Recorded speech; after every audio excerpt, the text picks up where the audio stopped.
sports for the past 15 years. WBZ-FM and HD Boston 98.5. The Sports Hub, a Beasley Media Group station. Sports Hub headlines. Good morning, party people, and happy Monday. Your New England Patriots lost their final preseason game against the Washington Commanders 20-10 last night. Jacoby Brissett went 2 for 4 in his lone series with 19 yards. He was later noted to have suffered a right shoulder injury. Head coach Gerard Mayo after the game mentioned that he could have gone back in had they needed him, but he will be re-evaluated today. And rookie Drake May entered the game and went 13 for 20 with 126 yards and a touchdown. He also had another 3 carries for 17 yards. And Sidy Sow was also ruled to have suffered an ankle injury and, according to Alex Barth, left the game in a walking boot. The Patriots roster must be cut down to 53 men by tomorrow at 4 p.m. And in other NFL news, Arizona Cardinals rookie wide receiver, say that 3 times fast, Marvin Harrison Jr. and his father are now being sued by Fanatics. The two are being accused of fraud in a signature scandal. And your Boston Red Sox got swept this weekend in a series against the Arizona Diamondbacks at Fenway Park. Rafi Devers, however, did hit his 200th career home run. It was a 3-run shot, and he is now the 11th youngest player in Red Sox history to meet this mark. And the Red Sox will play the Toronto Blue Jays today in the first game of a 3-game series with a first pitch at 7:10.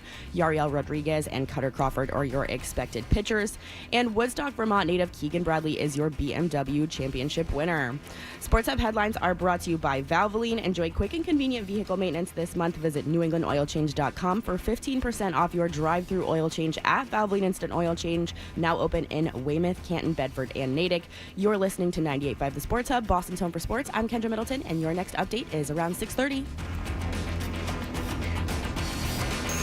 If you've got the app, you've got Toucher and Hardy to wake you up no matter where you are. Or who may or may not have been to jail. Get the app.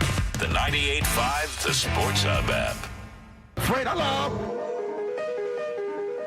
Hello. Hello. Mm-hmm. Hello. Hello. Hello. He's naked. He has a sword. Loopity about with a football. 98.5. The Hub. Bruins are back from the West Coast. Cocaine and hookers. Yes.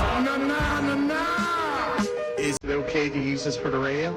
Yeah. Welcome to the show, you sweet bitch.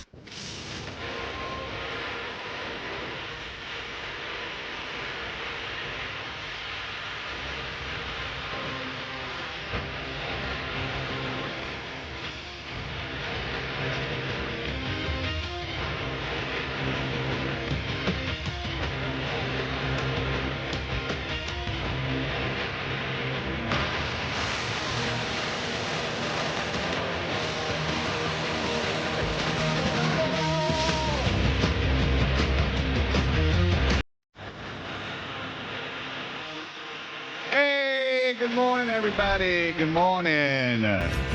We are Toucher and Hardy, Town Fair Tire Studios. We are brought to you by FanDuel Sportsbook. Make every moment more with FanDuel. We have a very special guest. One of our favorite people is in here. Her name is Kendra Middleton, because Hardy is out these 2 days. He is not doing any. Oh, he's playing in the club championship. Oh, that's big.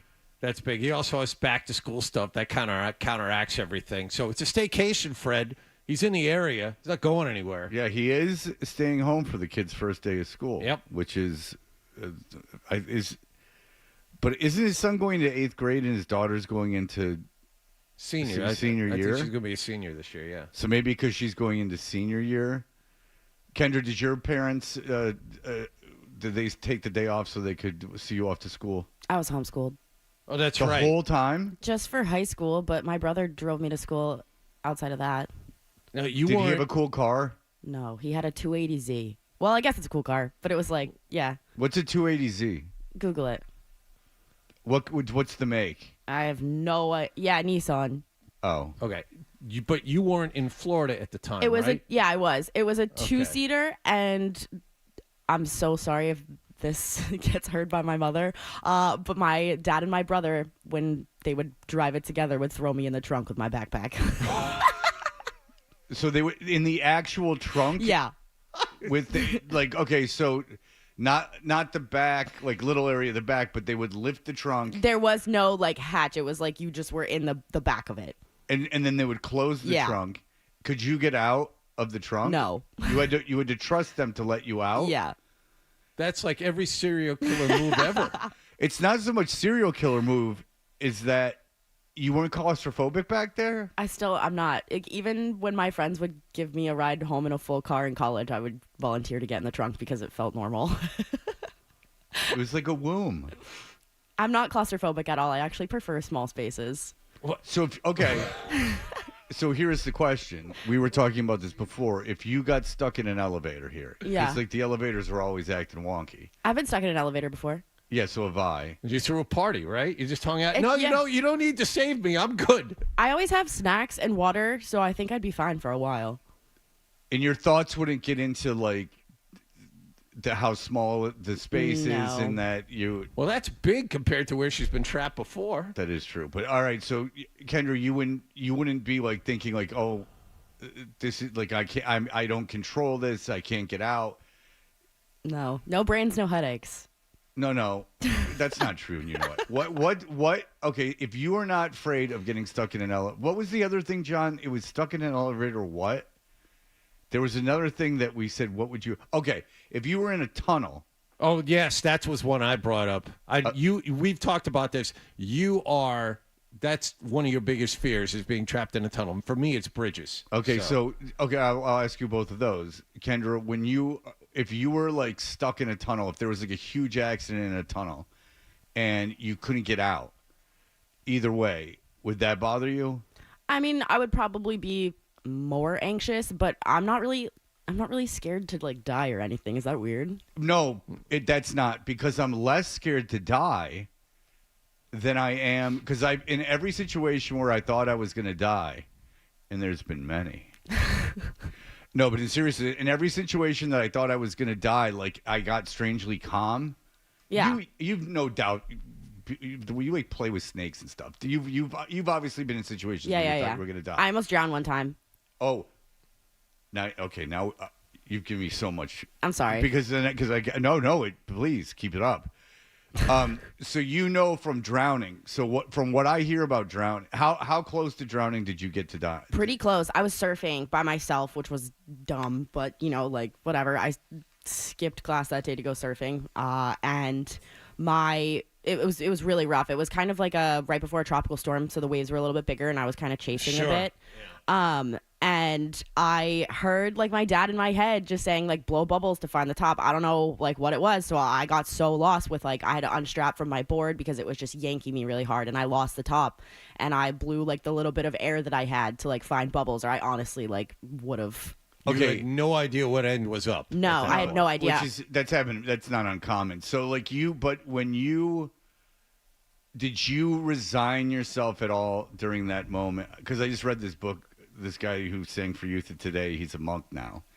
And he was talking about how he drowned. He saved a guy from drowning. And what happens when you save someone from drowning? Most likely, you drown yourself. You're right, because they freak out, they make you drown. And that's exactly what happened to him. And he had kind of like resigned himself that he was going to die. And this like great sense of peace came over him, and he started like doing mantras and stuff. But did you think you were gonna die? Yeah, for sure. Okay. That's like the only time I've ever really felt that way, but. All right, you realize that this is like one of my the thing I care about the most. I swear to God.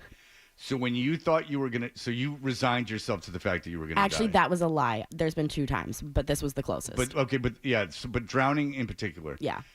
All right, so you're down there. You think that you're gonna die. You're sure you're gonna die. Like you're gonna die now. At first, I imagine there's a lot of panic, right? Yeah. Yeah, because you're trying to save yourself and trying to save. Did there get to a point where you were sure you were going to die, so you kind of just like gave up a little bit? Yeah, that was when I like started like hearing my dad in my head. Okay. And did you feel because he always told me when I was a kid that if you panic, you die. Right. And that's like when I like started hearing my dad in my head saying that. Did you feel a sense of peace? Yeah, for sure. okay, now I'm going to ask Fred you. is like so in on this. No, you don't understand. This is a preoccupation of his and always has been. Who would not be interested in this? People that have near-death experiences, how they feel. Because guess what, gang? We're all going to die. I would like to know if there is indeed this sense of peace. It is something that is reassuring to people. Like, it also speaks of, like, a greater plane of existence after this. But that's the thing. If you cheat death, if you come right to the edge and go back, there are people who have visions, and whether they're real or not, no one knows. And frankly, I don't care. Well, it's just very interesting. But John, here's what I'll say: the body does in that situation. If they're real or not, they're real. Like it happened. Like they had the vision. Like there's no denying it's real. Now it can be interpreted as different ways. And everyone who interprets it has no idea, but the vision actually happened. So Kendra, you believe you're gonna die, and so you get into this kind of like just peace with it. Yeah. And then did you feel like you were starting to leave, like you were like something was happening, that like you were starting to die? No, I don't think so. I finally found the surface, and honestly, it was so strange because I found the surface and kept getting pounded by waves, and it was kind of just a sense of panic that I have blocked out. So you started panicking again?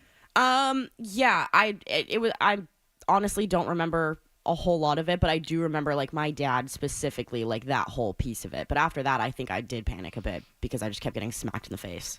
And you saw your dad, or you? No, I just heard him like saying, "If you panic, you die," over and over again in my head. And it was his voice. Yeah. All right. Well, he did something for you. Shout out.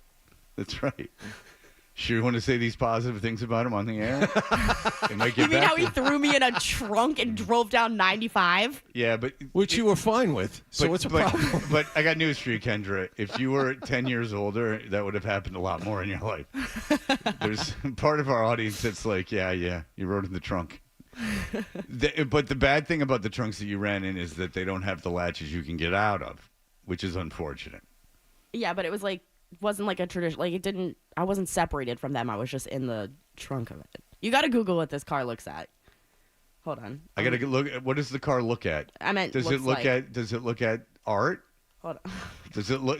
What's your favorite TV show? This is gonna be a long 4 hours. What's the car look at, Kendra? The Rockford Files. Yeah. Kendra, you said it's what? You 6:12 in the morning. You said the car looked at stuff. Yeah, I'm texting you a picture of it. Okay, very good. I would like to see this picture. Okay. So, one thing we've learned about Kendra, she almost died.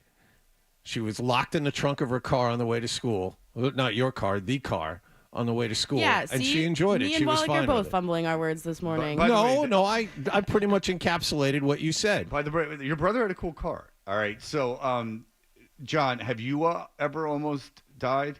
No, I have not come to the. I mean, there have been times where I thought, no, if this happens, I'm one step away from it, but I wasn't like buried under an avalanche of water like this. Have you ever gotten like into a car accident? Yes. Did everything slow way down? Yes. Isn't that I got T-boned by a delivery truck. I mean, it's one of those things where I looked to my left and I saw these big pair of round headlights, and I wound up in the hospital. It was. I walked away from the accident. But it was, I'll never forget looking over and seeing that and thinking, this is it. It's over.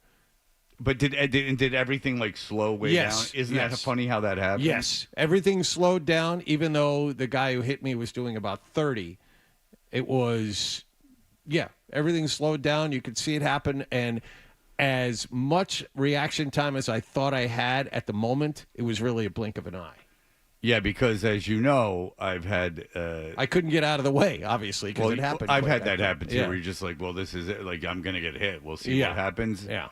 Like, because when I've had guns pulled at me, strangely, and I who would freak out if the elevator got stuck, I who would not like being stuck in the tunnel and stuff, for some reason, like having, like, a gun pulled on me, which has happened to me, like, 3 times, like... I just got like super calm. to the point where I told you well, the one time I was mugged, I went, and I handed the guy like some money out of my wallet.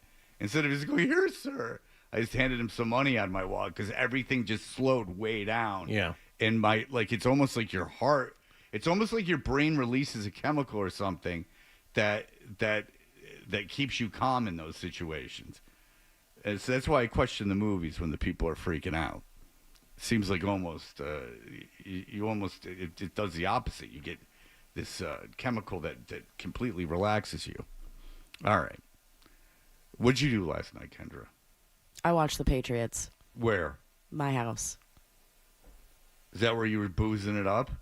I had 2 drinks at a bar next to Fenway, but that was lunchtime. I went to the game yesterday. Wow. How was it? I met my son there. Nice. I met him there. I was in the city, and I said, and I took someone to the airport, and then I said, oh look, my son's at the Red Sox game, and like an adult, I went and got a Red Sox game ticket, and then went with my son. How about that? Isn't that You showed something? up unannounced? No. I asked him if it was cool if I showed up. Okay. My kids are strangely not embarrassed by me. If I was them, I would be very embarrassed by me. If any of their friends Google me, it's bad times. Yes. You understand? Yes, that's I not do. that's not good for anybody. So you watched the Red Sox lose. Yeah, but I didn't get there till like the bottom of the 4th. Perfect. That's just in time for them to go in the tank. Yeah, and they wanted to good. leave at the top of the 9th, so I wasn't there for very long. But then I only spent $40 for a ticket. Well, it's interesting you bring that up, Fred, because coming up next, we will discuss the Red Sox. That will come later in the hour. But first, we will discuss the Patriots. They played their final exhibition game last night, and it's the time of the show where we discuss what happened last night. Yeah, That's Andrew Callahan's going to be on the show from 8 to 10 to answer all your Patriot questions, plus a band way past their prime covered a old song that they shouldn't really be covering. We'll get into all that. We'll have all that coming up for you in just a moment.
Toucher and Hardy.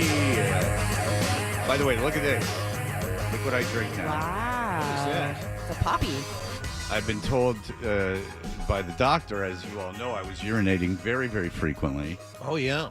And the doctor said, how many Diet Cokes would you drink in a day? And I said, it's not unusual to have 10. What? 10. Have you had a kidney stone? No, but I was as close to giving birth as a man can get, and I would love to. It's true. I have had a kidney I have stone. had a kidney stone. It was the most painful experience of my life. Did they give you fentanyl? No, they gave me Oxy. Oh. Did it do anything? It was fantastic. I can understand why people get addicted to that stuff. All the pain went away, and I felt awesome. It was great. It's funny. Every time I've been given Vicodin or something like that, it has had the opposite effect on me. It just gets me all itchy and makes my heart race. That was not the case, sir. That was great. That was a great afternoon right there. Yeah, that's right, Wallach. You got to get on that H, man. That's how it started. Mm-hmm. Them pharmaceutical company, they give you a little taste. Let jazz, Wallach. Let me put a spike in you. Oh, yeah. I remember one time when Burr was over, he told me, he said, "What?" I said, "Well, man, what Jack?" He said, "You won't go flying?" I said, "Man, you ain't got no airplane." He goes, "Nah, man. I got a spaceship in this needle." And I said, "Spike me." And he hit me with the needle, and then I went to space. And then 60 days later, I needed that, baby. It was no longer fun. Now it was meant I needed it to live. You understand what I'm saying? Mm-hmm. So you know what I let him do? What's that? I pretended he was a lady, and he gave me money. Interesting. So that's what happened. That's how you got your fix? That's the direction you took? I'm Jazz Water. Okay. I have an addiction to heroin. Do anything for it. Not anything. I let him be a lady and treat me like that. I'm not the lady.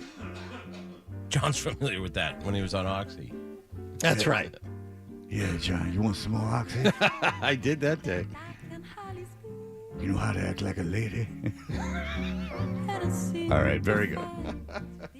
All right, The John. music was fun. What happened last night? What happened? What happened with the big baseball game that I was at? Well, we'll do that a little bit later, Fred. I think it's okay. prudent to start with the Patriots, who are on this radio. Well, it doesn't station, mean that they won't put out. It just means they haven't yet. Okay, so the Patriots visited the Washington Commanders last night, and actually it was the NFL's final preseason game of the summer. This is the matchup that the NFL selected to wrap up the preseason on national TV. The biggest story surrounding the Patriots entering the night was the competition surrounding the job of starting quarterback. At the end of the night, it had a lot more to do with the offensive line. Let's start with Jacoby Brissett.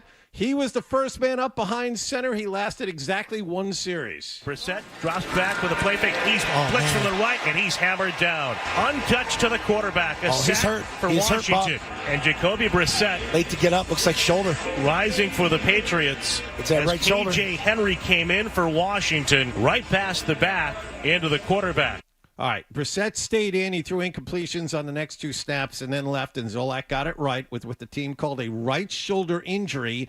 He stayed on the sideline in pads, and Gerard Mayo said after the game he did not think that the injury was serious, but this was a precursor to the rest of the evening. That mistake by the offensive line that gave up the sack was not the last mistake they made during the evening. There are two fouls by the offense on the play. Illegal formation, number 71, this penalty is declined. Holding, number 62, this penalty is also declined. The result of the play brings up fourth down. All right, you've had it called 3 times against you. Is Coach Peters going to do anything on the sideline to get the attention of these tackles? Because we see it from up here. It's that evident. They're in the backfield. You can't do it.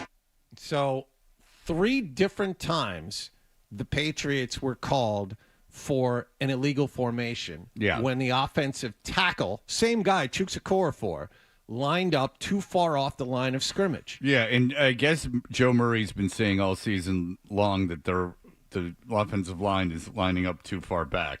And he was absolutely right. They were awful last night in a variety of ways. The offensive line alone committed 10 penalties. Not all of them were accepted, but the offensive line committed 10 penalties last night. We'll get to the biggest one in a second. Is that a lot? Yes, we'll get to it in a second. Kendra, is that a lot? Yes. Oh, okay. Jacoby Brissett left after one series. Now the bright spot for the night. Drake May, given the rest of the first half, he looked really good. Second down, a quick throw to the right. Harris comes back and makes the catch. Runs away from an ankle tackle. Heads to the 5. Dives to the end zone. Touchdown, Patriots. Big quick throw by Drake May here. Accurate throw. What I say about backs and tight ends in the numbers. And it's Kevin Harris on the outside. Harris takes it in. Great effort getting over the goal line. May finished 13 of 20 passing for 126 yards in that touchdown. And, Fred, those are solid numbers for the first half, right? Yes. Those are very solid numbers for the first half. However, May's night could have been a lot better. May's back to pass. Flush to his left. He's going to run to the near side. Then he's going to toss the ball off balance to Osborne. Makes the catch at the 11. Curls to the inside 5. Runs to the end zone. How about that for off platform? If it stands, it may be coming back. Once again, left tackle number 77 is lined up in the backfield. Wow. Where's the O-line coach? There is no score. We'll replay second down. Peter should be having a conniption on the sideline. This is inexcusable. You take a touchdown off the field for your 4th tackle in the backfield call. Inexcusable at the professional level. You know it. I know it. Yeah, I mean, that's inexcusable. It's even in a preseason game, that's something that maybe happens once. The fact that it kept happening, it can't be that they have to be doing something, I guess, and Joe pointed this out, they have to be doing something that puts them very vulnerable to be being called for that.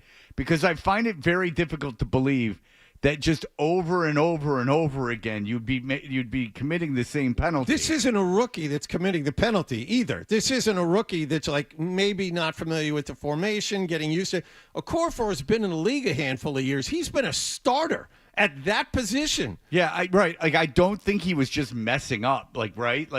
He was in over his head and he was going crazy. I think that he would. Whatever they're teaching the line to do in some way is putting them making them very vulnerable to be penalized. That wasn't the worst of it, however. I was going to say I don't think I've ever heard a referee say once again. Well, Hockley loved he just felt bad for the kid after a while. He's like, all right, once again this happened, maybe clean this up a little bit. Wait, John. I don't think he felt bad at all for the kid. It sounded like it. Well, then you, sir, live in a bizarro world where calling some attention to something makes it better. May's back to pass.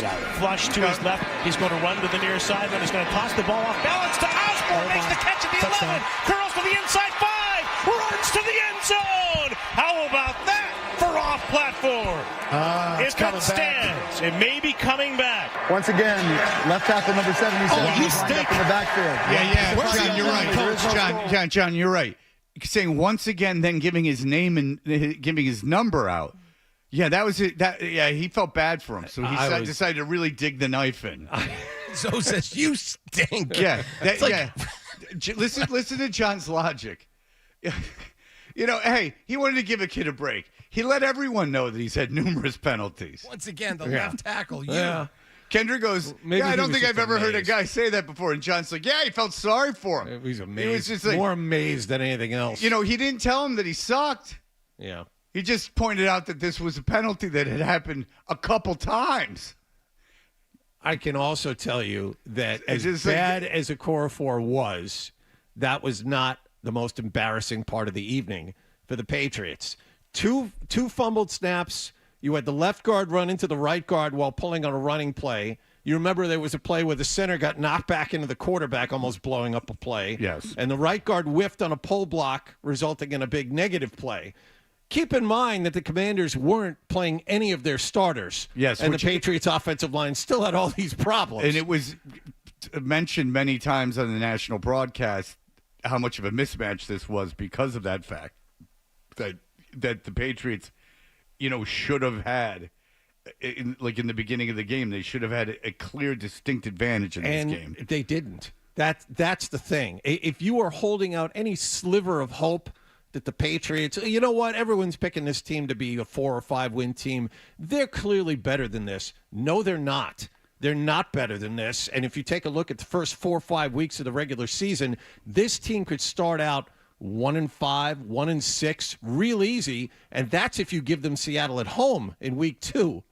All right, so I'll mention this again, but like over the weekend, I listened to the station a little bit. It doesn't even have to mean this station. I don't even know who it was. But there, of course, because you got to do 4 hours on a weekend, you're going to talk about if May should play and why he shouldn't play. And someone on the air was going like, Joe Burrow. I mean, look at Joe Burrow. Joe Burrow wasn't anything. I mean, he transferred from Ohio State. He couldn't play at Ohio State. Joe Burrow was nothing. And look, was behind that line and he got crushed. Well, Kendra can speak to this. Joe Burrow is like this insane athlete. He is a very, very special quarterback. A very, very special quarterback in terms of like even stuff that you can't measure, like immeasurables. He's apparently he's like the world super quarterback. And then also on top of that, Joe Burrow had a historically bad offensive line. He got killed a lot. What do you guys think? What happens more often? If you're a rookie and get killed behind a bad offensive line, you become Joe Burrow or you become every other quarterback? You become Zach Wilson. Weirdly, Derek Carr. Weirdly, I think that Joe Burrow injury kind of, in a weird way, helped him because he didn't have to sit there that entire season and get his face in the dirt over and over and over again. And that's what the issue is for me, is that you lose confidence like that, like every other quarterback. Joe Burrow is the one person who that didn't happen to, and I think it's because that injury prevented him from doing it, and it forced the Bengals to get a better offensive line around him. And that's what worries me with Drake May, is that, okay, God forbid he does stay healthy in every single week. That's what his reality is. And you know what? 2 years from now, he's going to be Mac Jones in Jacksonville. Exactly. And I've seen it. I've seen it with a million quarterbacks. I've seen it. I've seen number one quarterbacks. I've seen it happen with everybody. It's a bad offensive line is makes the kid, A, can get the kid hurt, B, can get the kid gun shy, and they don't have any time to operate, so it screws up everything you've taught them. If like footwork is an issue, or if arm slot is an issue, when you're panicking, it throws all that away. You revert back to bad habits. Yes, and he doesn't have a Jamar Chase. Yeah, exactly. He doesn't have anyone. So here's the deal. But I don't begrudge them taking him. I'm glad that they took him because you sit anyway. I don't understand this need to play him. Like why people care about playing him right away. All right, well, let's discuss that for a second. Commanders, by the way, beat the Patriots 20-10. Patriots finished 1-2. Regular season opener a week from Sunday in Cincinnati. Drake May, clearly the better quarterback in this game, and he seems ready to start. But, Fred, Gerard Mayo, of course, first question right out of the chute, asked afterwards, is he now going to win the job? Because Mayo promised the media he'd have an answer today or tomorrow. Kobe suffered an injury tonight. I think it just raises the possibility that if he's the starter week 1, that could happen in the regular season. Would Drake May play if Jacoby's unavailable? I would like to sit here and say 100%. He's our second best quarterback on our roster right now. But so is that a yes or? Next question. I'm not sure. So, again, and it brings up an interesting point. Now, apparently, Jacoby Brissett is fine. You know, he said so. Mayo said so after the game. Brissett said so himself to the media after the game. So it looks like there's still, Brissett's still the number one guy. But if Brissett is unable to play, would you start Drake May behind that offensive line? No, I would start Billy Zappi. I'm in agreement Bailey with you. Zappi, sorry. I agree with you. I would not put May behind, and obviously he's athletically gifted. The touchdown that got called back, that was everything you could have wanted in a quarterback. Joe Milton looked awful last night, and too. he is awful, and that's the thing, is that you're going to, by keeping Milton and May on this team, you are putting yourself in a situation invariably that Drake May, how good a chance do you think there is? An 80% chance that Drake May is going to have to play before he's ready. And I saw it last year with Zach Wilson. Zach Wilson, the plan was he was going to sit behind Aaron Rodgers. They felt a year of sitting behind Aaron Rodgers would do him some good. Fourth play of the game, first game of the season, Aaron Rodgers get hurt. Now Zach Wilson's the third-string quarterback in Denver. You look former good. second Looked overall good pick yesterday too. Yeah, I'm sure he's the greatest. He looked good. Yeah. Huh. He did. Well, no, I didn't see it, and I don't care. He's not good, and that team's not good. True. I did watch it. Same thing with Zach Wilson. I think that he's playing better out in Denver. And do I think that he's going to be the second guy on that roster? No, it's going to be Jarrett Stidham. But he looks a hell of a lot better in Denver than he did in New York. But the Patriots have a massive problem, and there's nothing more important than developing Drake May. Yeah, and I'm not done yet, though. So if you keep Joe Milton so he doesn't go to a practice squad because you don't think he can clear to go to the practice squad, you're out of your mind. Joe Milton can't play quarterback. He can't do it. He's incapable of doing it. He was incapable of doing it at the college level. Just take your chances, because I got news for you. If you don't keep Bailey Zappi or bring another veteran in, you're going to screw up the only asset that matters. Joe Milton doesn't matter. The best thing that Joe Milton can come into is maybe you could possibly turn him in to a trade piece to what? Get a 6th-round pick back for him? Like if you developed them, a 5th or a 6th-round pick out of them? I don't. Is that worth blowing up Drake May? It's not. No, it's not. The only problem now is, because we just talked about it, if Brissett is hurt, then it's just procedural at this point. If you're the Patriots and you want to keep Joe Milton, and I agree, he's not an NFL quarterback now, and he probably won't be in the future, but if you want to keep 4 quarterbacks, how do you do that? Well, no, you don't. You get rid of Joe Milton. Well, the other issue is, had you asked me a few weeks ago, I would have said that Bailey Zappi would have been the guy to leave off this roster if they weren't going to carry 4 quarterbacks. But after what happened last year with the need for, a veteran quarterback from so many teams, a lot of teams are probably going to prioritize carrying a veteran over a rookie. And in most circumstances, so who are you going to go out there and get? Exactly. So I agree with you. I don't. Everyone we have on that covers the Patriots, like, oh, yeah, Zappi's odd man out, Zappi's odd man out. The only reason I want Bailey Zappi is so Drake May doesn't have to play. That's the only reason I want Bailey Zappi. And this idea of using a roster spot on Joe Milton, and especially an important roster spot, not that third-string quarterback's that important, but it's important because that makes Drake May the second guy to come into a game.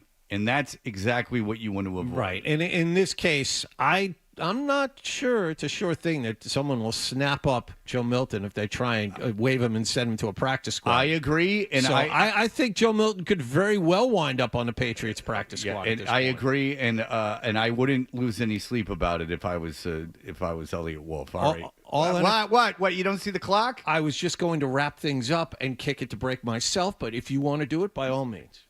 Daddy kicks it to break. Sure. Look at John in that. Dan, do you see what he does in that second chair? He's prepping for wait till Wednesday.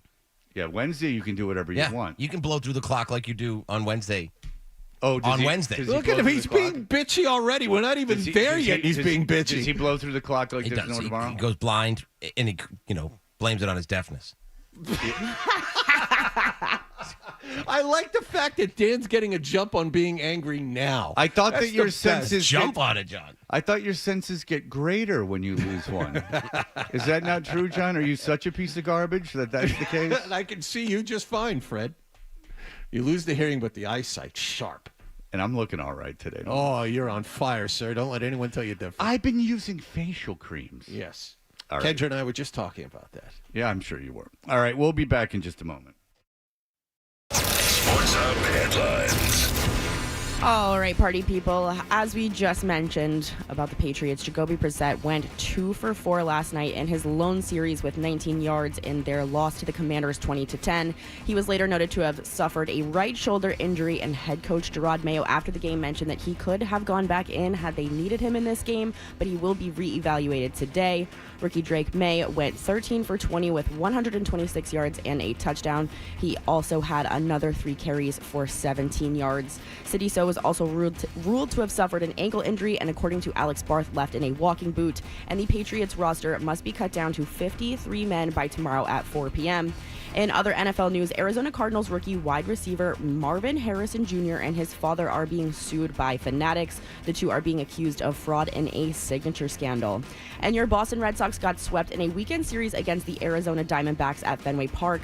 Rafi Devers, however, did hit his 200th career home run. It was a 3-run shot, and he is now the 11th youngest player in Sox history to reach this mark. And the Red Sox will play the Toronto Blue Jays today in the first game of a 3-game series with a first pitch at 7:10. Yariel Rodriguez and Cutter Crawford are your expected pitchers. And Woodstock, Vermont native Keegan Bradley is your BMW championship winner. Sports Hub headlines are brought to you by Safety Insurance, providing comprehensive coverage for your auto, home, and business. Ask your independent agent about safety. You're listening to 98.5 The Sports Hub, Boston Topher Sports. I'm Kendra Middleton, and your next update is around 7. Boston, the greatest sports town in America. We have a farm. I have about 200 pigs.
Sports Hub.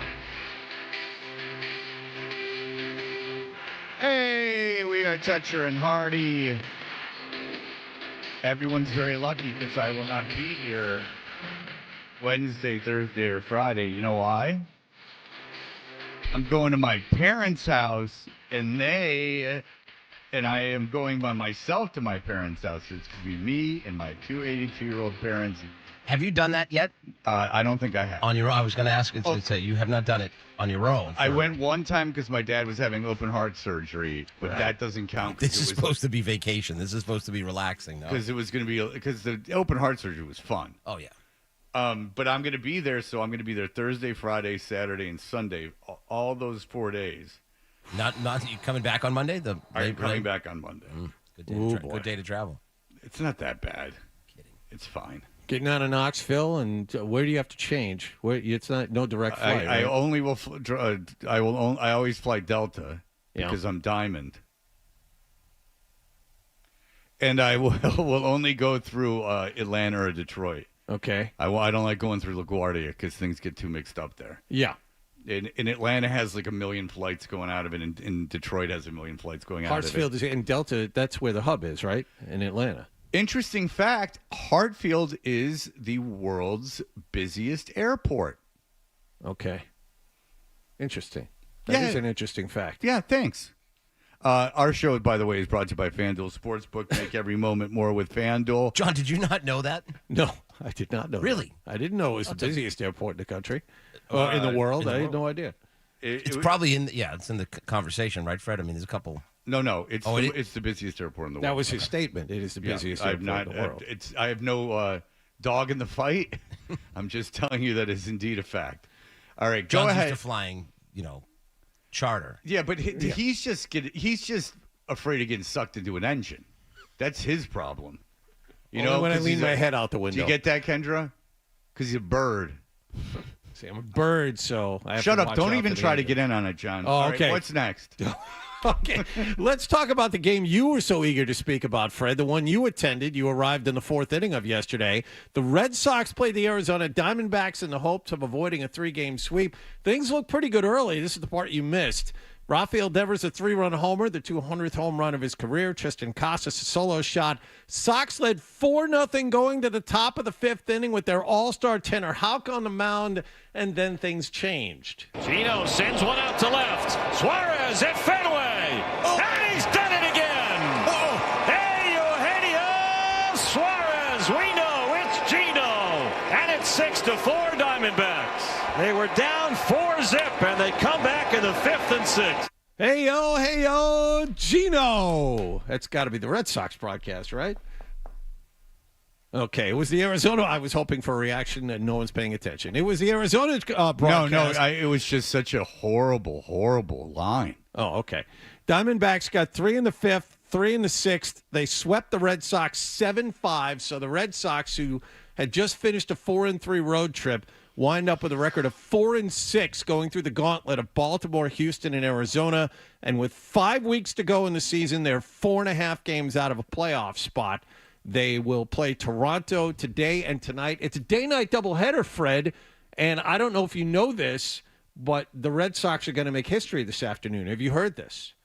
How so? Well, game 1 of the day-night doubleheader is a continuation of the game from back in late June. Oh, yeah. The guys can play for both teams in the same series. Danny Jansen the game was suspended in the top of the second inning with the game scoreless. Danny Jansen was about to hit in that game for Toronto. However, he has since been traded to Boston, and Reese McGuire was doing the catching for the Red Sox. But since the Sox acquired Jansen in a trade and sent McGuire down, they will pick up the game with Jansen doing the catching for Toronto and a pinch hitter for him for the Blue Jays. He will be the first player ever to play for both teams in the same major league game. So there will be a doubleheader. They'll start in the top of the second inning at 2 o'clock this afternoon.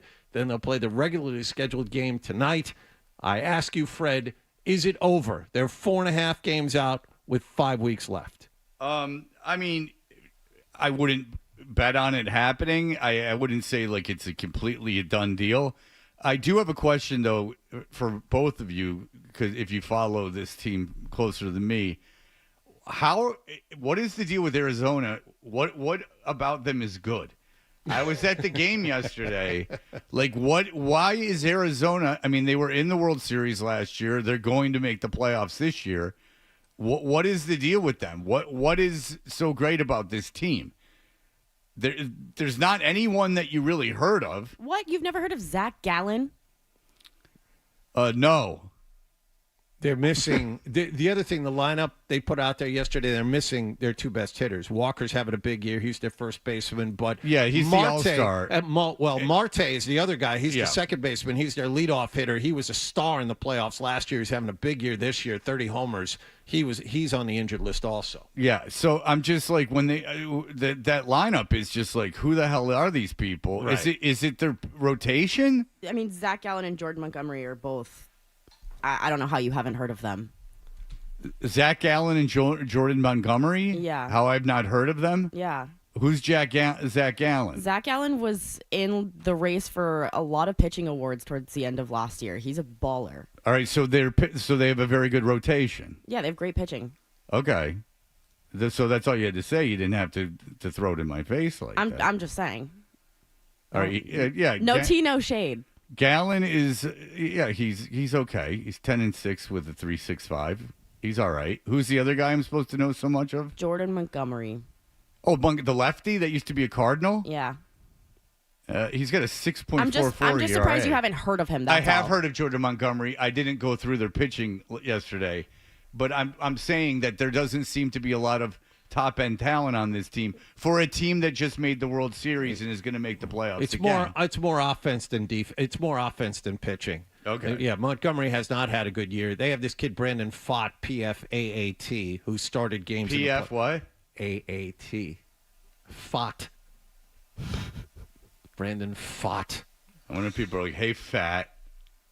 Then they make him feel about 2 inches tall. All right, hey, did you know that a band, have you heard of Motley Crue? Yeah. They covered a song, and it's bad. So in honor of that, we are going to, I'll play that, and if that's not enough, we have a little game that we have concocted. We will have that for you in just a moment.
WBZ FM and HD Boston 98.5. The Sports Hub, a Beasley Media Group station.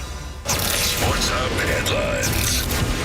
All right, party people. Your New England Patriots lost their final preseason game last night against the Washington Commanders 20-10. Jacoby Brissett went 2 for 4 last night in his lone series with 19 yards. He was later noted to have suffered a right shoulder injury. Head coach Gerard Mayo after the game mentioned that he could have gone back in had they needed him, but he will be re-evaluated today.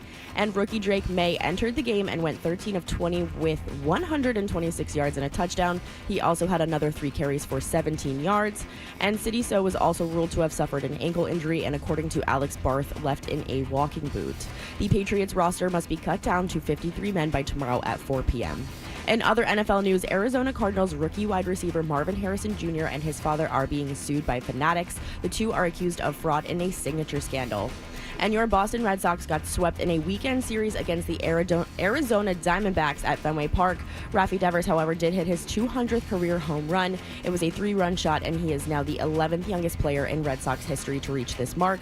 The Red Sox will play the Toronto Blue Jays today at home. And Woodstock, Vermont native Keegan Bradley is your BMW championship winner.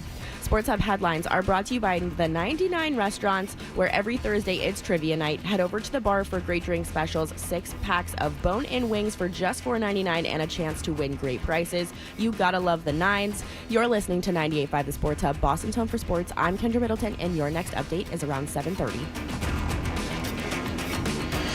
To us, Boston pride runs deep. I'm a Bostonian! This is Boston's home for sports. Bow, bow, bow! 98.5 The Sports Hub. Now, more Tadger and Hardy on the Sports Hub.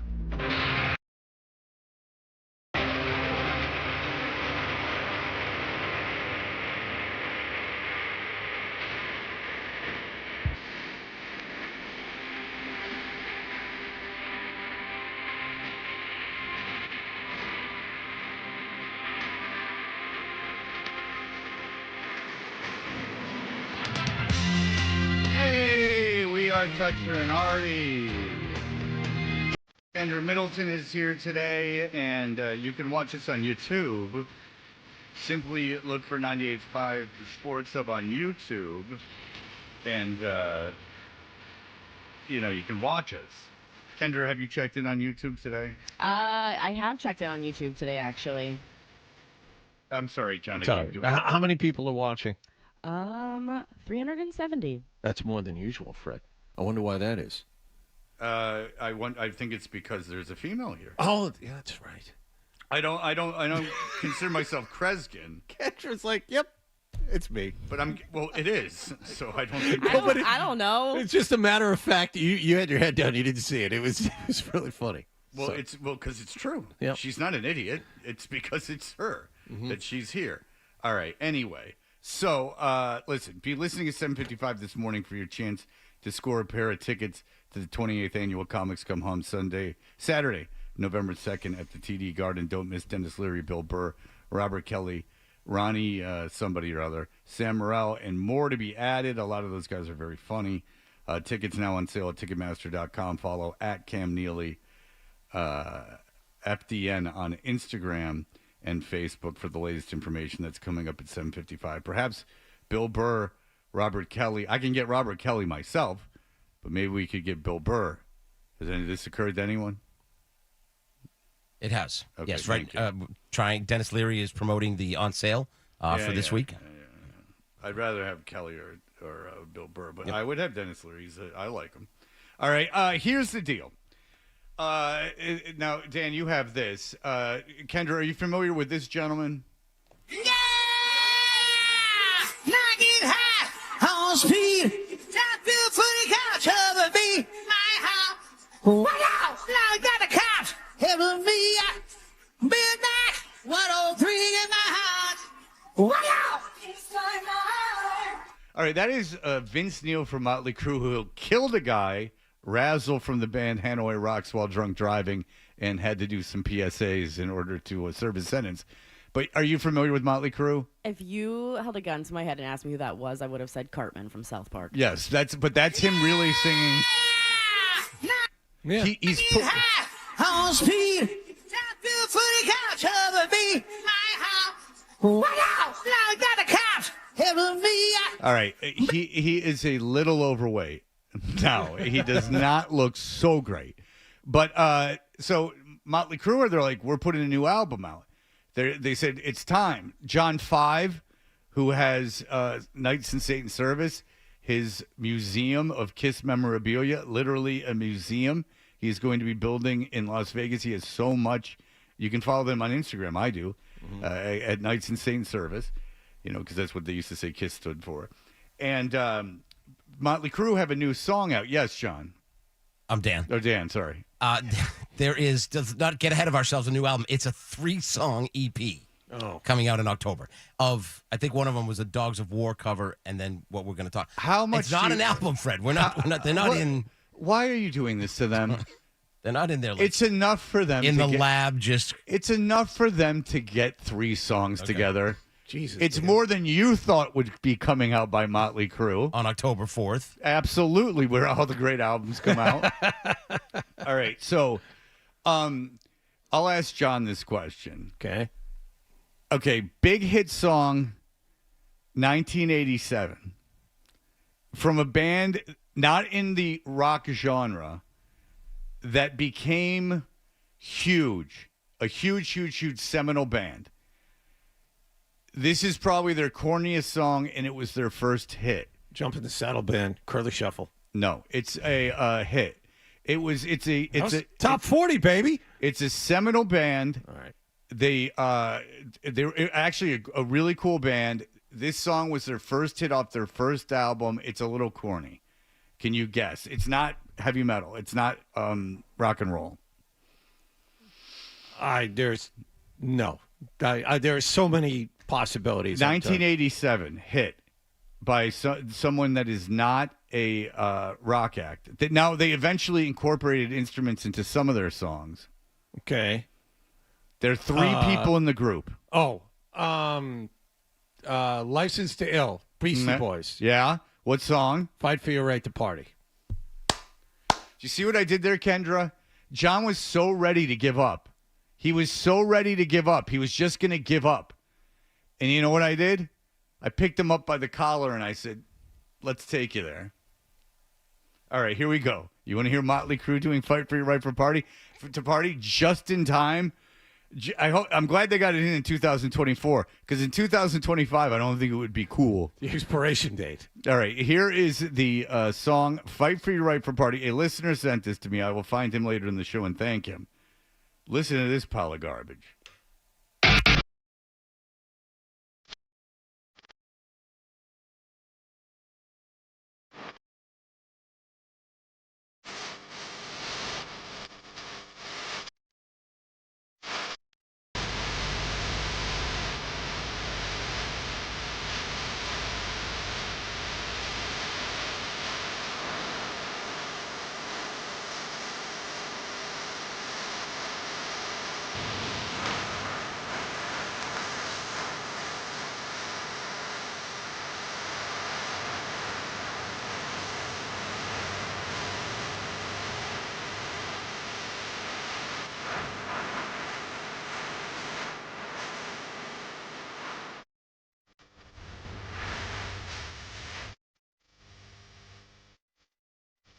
Well, he did. He got drunk and killed Razzle, and then he fought the law and had to just do a couple of PSAs. He never went to jail. At the beginning of that song, it kind of sounded to me like Corey Feldman.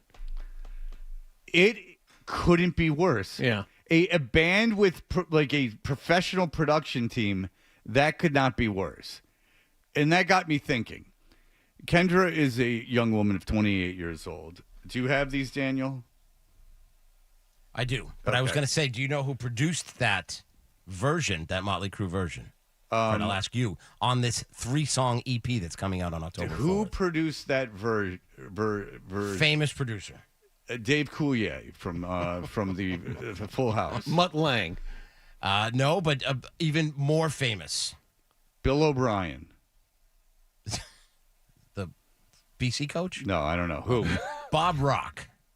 Yeah. Put his name on that pile of garbage. Well, Bob Rock, what has Bob Rock done recently? I think Bob Rock has gone the way of Motley Crue. Yeah. All right, so here we go. All right, all these songs are by bands, Kendra, that were We're doing trivia. That were sensations. It's not long. It's not the whole segment. I just am curious if you know who these people are. Hint: the singer of the first band has recently passed away. That is a band called Great White. Never heard of them. Are you familiar with the Great White Fire in Providence? Nope. It was a great tragedy. All right. Okay. Do you have the second one, Daniel? All right. Here is the second one. Kendra. The Grateful Dead. Wait, Wallach, I have seen like Dead and Company so many times. My parents are like in their mid-60s, like older people. I'm not going to know like 80s rock. It's not what I grew up listening to. But you'll go to a Dead and Company show. Oh, absolutely. You wear the tie-dye. You put that's your thing. I've seen them across the country. These are people that you like to be around? I like to people watch. So you're more observing them just to mock them? No, it's if you've ever been to a Dead and Company show, it's fun to watch the crowd at those shows. Okay, so you're not going for the music so much as you are to poke fun at the people there. No, that's not at all. Do you like the music? Yes. If I were to get another pet, I would probably name it Althea if it was a girl because I love that song. Kendra. I know you hate the Dead. Grateful to myself, really. All right, here we go. I'll just do two more. This one, by the way, Every Rose Has Its Thorn. I've listened to that after a breakup as an adult. Oh, boy. I've listened to that song as a breakup song as an adult. I've sat down and listened to that to soothe my soul. How old were you when this happened? 20s, Okay. like mid to late 20s. As an adult, I sat down and let Brett take me through. Mm-hmm. He lifted you up? It's a great breakup song. Whatever you think about Poison, Every Rose is a great breakup song. All right, only two more, Kendra. You knew one of them. All right, here we go. Who's this? No. I don't want to do that one. Why not? Because this isn't the one I wanted. I do those other the other two that we haven't played. Yeah.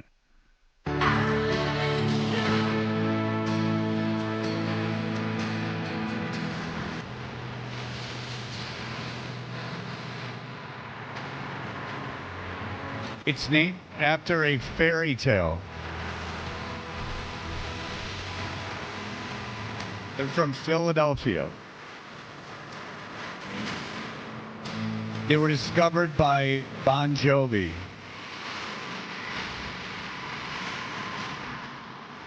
Is this fun for you? I just like hearing the song. You got to talk up time and temp and see what we got coming up.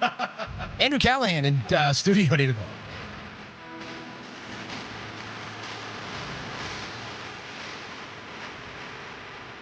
That's a universal message, Kendra. You don't know what it's got. Don't know what you got till it's gone. Have you experienced that before? I've never heard that one before.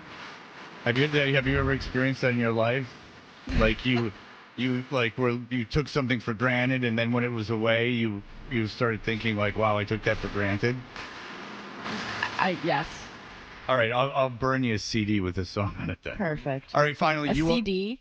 I'm kidding, Kendra. I don't even think my car has a CD player. Well, no, neither does mine. That doesn't make you any younger than me. I'm just saying. All right, here we go. This is final, and you will get this for sure. I know this song. I just don't know who sings it. Yes, you do. You don't know who sings this song? Stop, I John. guess it's Bon Jovi. You knew two of the four. There we go. You know Bon Jovi. Yeah, I do. They're bad. They're not good. I did not, but I did when this song came out when I was 11. I wrote their fan club. I opened up the tape and they had an address for their fan club. They said send a self-addressed envelope, and I did. And then they sent back like their fan newsletter to me. Huh. Not Nice. bad. Very exciting. All right, listen. When we come back, the Patriots played last night. Andrew Callahan is going to be in studio from 8 to 10. We are going to discuss what is going on. Drake May looks like the best quarterback on the team. Jacoby Brissett got hurt. How do they handle, just between the three of us and you, the listeners, 617-779-0985, How do they handle the quarterback room? We will have that for you in just a moment.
Their leading rusher was Trace McSorley, and the Patriots played Brissett, May, Milton, and Zappi. Zappi did not get a lot of playing time. No starters played for Washington in this game. No. In fact, there were some teams that played no starters the entire season, preseason. Jets, for example. The Jets, for example. And they're modus operandi this year was going to be, we're going to practice harder than we usually do and keep you out of games because I guess the controlled environment, and they felt that they were going to take a chance they didn't know, but they thought maybe there was a chance it would keep the team healthy during the season. It's not a bad plan, especially if you have joint practices where you can throw the guys out there and you get hit, but it's still a controlled environment. And if you have a veteran-laden roster like the Jets do in a lot of places, why risk it? Yeah. Especially when the expectations are high. If you're the Patriots and you have no clue at a bunch of positions who your best players are, you're forced to put everybody out there. And that led to a potential problem with Jacoby Brissett last night. Yeah, if you don't know, Brissett went down and he hurt his shoulder. He stayed on the sideline with his pads on. It doesn't look like it's that big a deal, but it does raise this question. Forever, since the beginning of preseason, we've been talking to writers and people who cover the team, and the general consensus, in fact, I don't know anyone who hasn't said this, is that they expected the Patriots to keep Brissett, May, and Milton. Milton's a kid from Tennessee that they drafted who played in college football for 45 years, thereby not having Bailey Zappi on this team. Yesterday you saw Jacoby Brissett get hurt. If that happens, Drake May's playing for this team, and he's in an NFL game behind that line. And by the way, a lineman got hurt yesterday too. They had another lineman get hurt yesterday. So, Right. I mean, so your projected starting left guard. yeah. So, I mean, that's the left side might be a little important for Drake May. So your offensive line is just atrocious. 10 penalties. They're not good. So, the whole thing had been like, well, Joe Milton might not clear waivers and make it to a practice squad. Like some other team's going to pick him up. Well, all right. That's not your concern, though. Your concern is Drake May and the development of Drake May. If you're a Patriot fan, in my opinion, you should be very excited about this preseason. Drake May showed that he is capable of having this skill set required to be an NFL quarterback. He didn't show that he's going to be, Joe Montana the first game he's in there, but he showed that he has the physical skills. Yes, Kendra. Oh, no, hi. So Hi. The most concerning thing for me last night obviously was the offensive line, but afterwards in the presser, Gerard said that it was a disciplinary issue and not an X's and O's issue, which I think is honestly worse because you're a new head coach. You've obviously had some issues with Matthew Judon on the field. Now your offensive line is clearly the weak point of your team, and you're going out there and saying they're continuously undisciplined with 10 penalties. That's unacceptable in my opinion, and I think that looks really, really bad, and worse, the fact that like everything with the Judon situation, it's pointing red flags. There were fumbled snaps last night, 2 for Drake May, 1 out of the shotgun, 1 when he was under center. And you had linemen running into each other on running plays. That some of that will be cleaned up when you have David Andrews as the center. He's a guy, the quarterback of the offensive line. Maybe he can get protection set and things might be cleaned up. But even with Andrews in there, they would still have some communication problems. And that leads to the bigger point that Fred was going to, which is if you're a Patriots fan, you don't want Drake May playing for any length of time behind that offensive line, at least not until they can clean up some of these mistakes. And it's not going to be now. It's not going to be in week 1 of the season. You may get to week 5, 6, or 7 before you get passable line play based on what I've seen in these 3 preseason games. And it's not like they're going to ease into the schedule at all. The first month, 6 weeks, very difficult. So I don't want the guy who I'm resting my future on to stand behind that offensive line. There are a really increased chance that you're going to get this kid hurt. And there's it goes, and there's a good chance Brissett could get hurt, meaning May would play. Now, why wouldn't, and as Kendra said, it might be hard to find a veteran backup once the season starts, right? Yeah, obviously it's going to depend on how some of the roster cuts go today, but there's not a ton of... I think that people are going to prioritize keeping a veteran because of the same kind of situation that we're seeing with Bailey Zappi probably now being prioritized, I assume. So my question is this, is that why would you hang on to Joe Milton because you're afraid someone's going to take him away when he at best is a developmentary backup quarterback maybe when in a very real world you need to protect your future franchise, and by having Joe Milton on the team, he's not protected. Just screw Joe Milton. He's not good. Why are you protecting him? Why are you keeping him around? Go draft another kid next year in a late round. Who cares? Protect Drake May. What did they take Milton in the 6th? Yes. They took Milton in the 6th round. Go take it every year. Just close your eyes and play pin the tail on the 6th round quarterback. Yeah, there's no more popular quarterback around here than the backup. And the other part of it is, and I said this last hour, I don't think there's a guarantee that another team's going to snap this kid up. I think you can probably get him through to the practice But my squad. point is, John, that I agree with you. But even so, it doesn't matter. Let someone take him. It kind of reminds me of the Malik Cunningham situation last year. People saw that one game from him where he was, kind of electric because he was playing against 2s and 3s. He ran for a touchdown in the 4th quarter against no guys that were in the league. Yeah, and people got excited, and the more they watched him play, the more they realized that he wasn't an option. And I think that happened exactly with the situation with Joe Milton this year. The fan base learned the more they watched him that it wasn't actually anything promising. But these are writers who, you think have connections to the team and that they're getting information, and their belief that was the QB room was going to be Brissett, May, and Milton. And 2 things happened yesterday. Brissett got hurt, which should be a big slap in the face to them, meaning the coaching staff, and Milton can't play football. So he had, by the way, he had multiple chances to succeed. He was at Michigan. He was at Tennessee. He started 1 year, started 1 full season. He was in college for 6 years. 1 full season that kid started.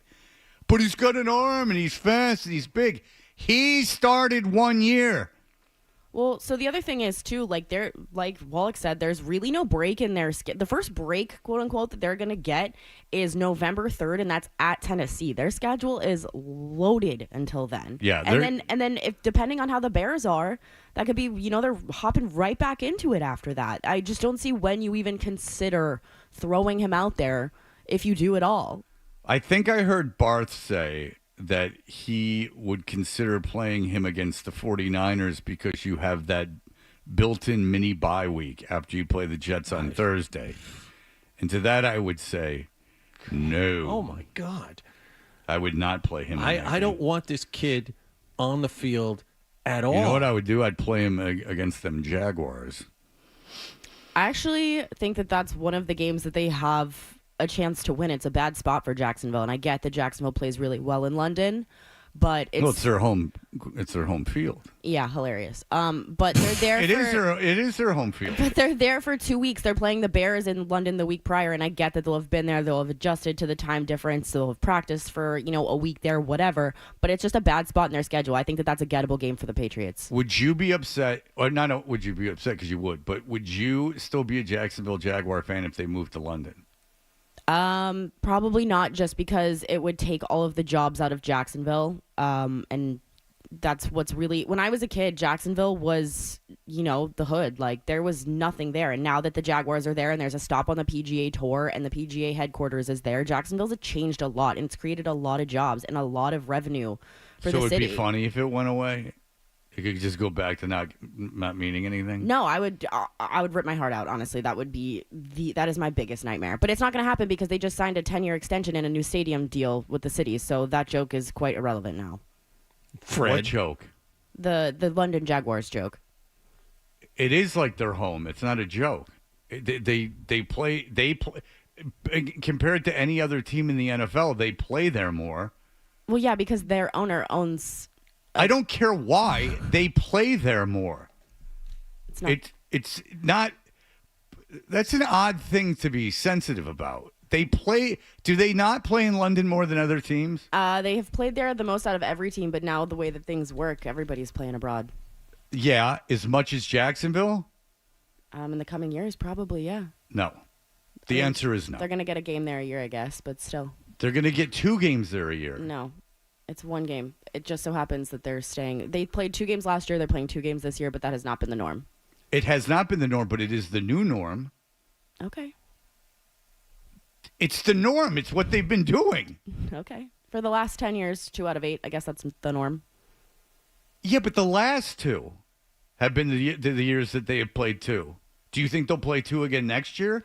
Probably not, just because of the new stadium deal, and they're going to have to move the team to either Orlando or Gainesville while they build the stadium. So wouldn't you think that'd make it more likely they would play in London? No, because of the NFL travel schedule. That would be so horrible for teams traveling over there. But they do it already. For 2 weeks, Fred. Not an entire season. Imagine if No, teams were not an entire season. I said, don't you think that they would play 2 games there again? I don't think so. No. Not next year. I hope not. Even though they're playing in a stadium that's not theirs, you don't think that they'll play 2 games in London? That renovation project doesn't start next year. It starts the year after. Okay.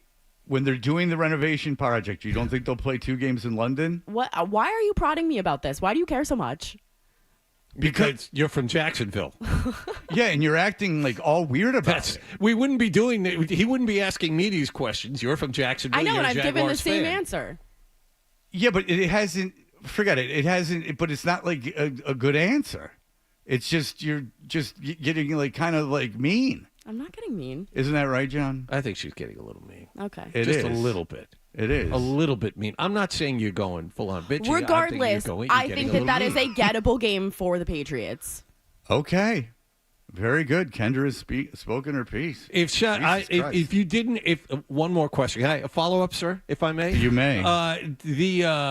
If this new stadium deal did not come across for Jacksonville, Shad Khan would have tried to move this team to London. True or false? I would say probably false, because I don't false? Yeah, because I don't think the NFL would allow it, because that doesn't bode well for the players. All these games in all these games in London for this franchise over the last 5 years or decade. Choose. Jacksonville played more in London than any other NFL team over the last 5 or 6 years. True or false? It's probably 10 years, yes. True. All right, 10 years, even better.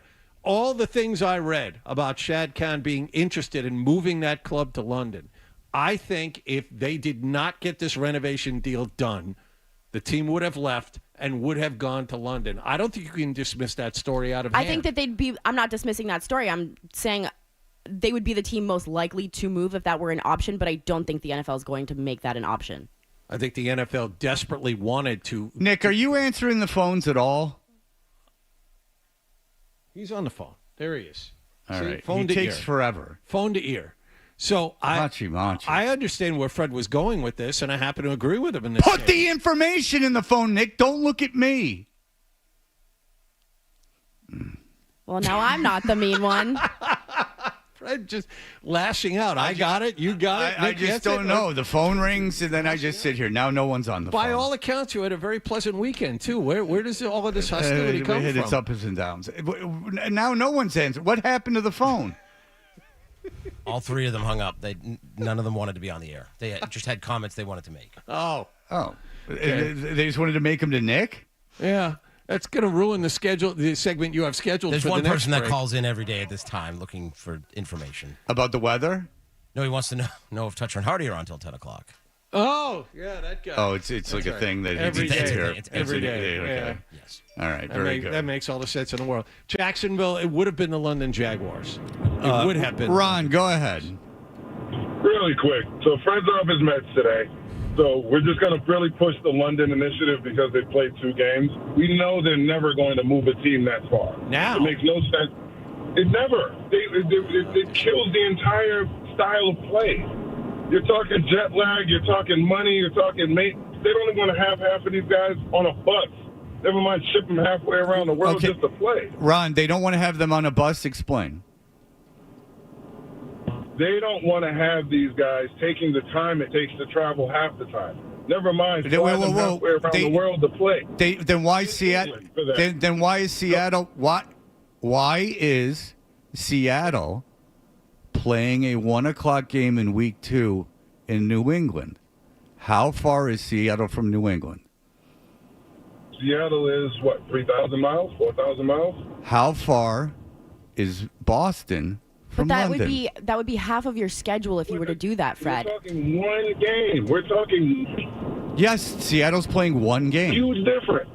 No, it's not. One game. You don't think the NFL wants to, you don't think the NFL You don't think the NFL wants a team in London?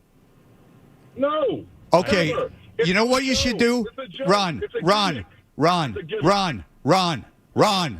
Get on a computer and research if the NFL wants a team in London, and you might just be surprised.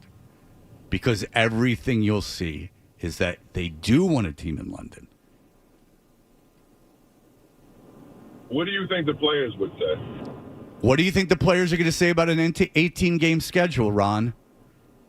They voted for it. It was all right because that's money. We're talking about someone living in another country to play a sport. Yeah, like they do in every other sport. What other sport? Hockey, basketball, baseball, Toronto, Vancouver. Grow up playing Canadian sports. I mean, that's different. Wait. How is it different? How is it different? Situation. How is it different? Did you just say? Because in Canada they play that. It's normal. That was normal. The sport grew up with that. Yeah, We're that's a good point. I would rather one demographic area. That's very good. I would rather have a team in Winnipeg because they play hockey than have a team in London because it's just 45 times the size.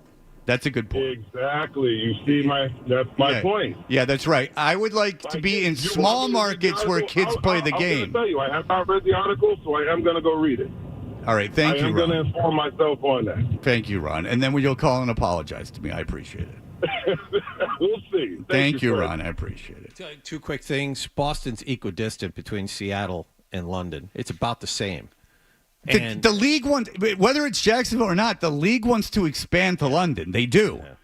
Yeah. And remember when they said no one would ever go for a 17-game season? No one's ever going to go for a 17-game season. Do you have any doubt there's going to be an 18-game season? Either of you? Any doubt? Within the next 2 years. Do you think there'll be an 18-game season, Kendra?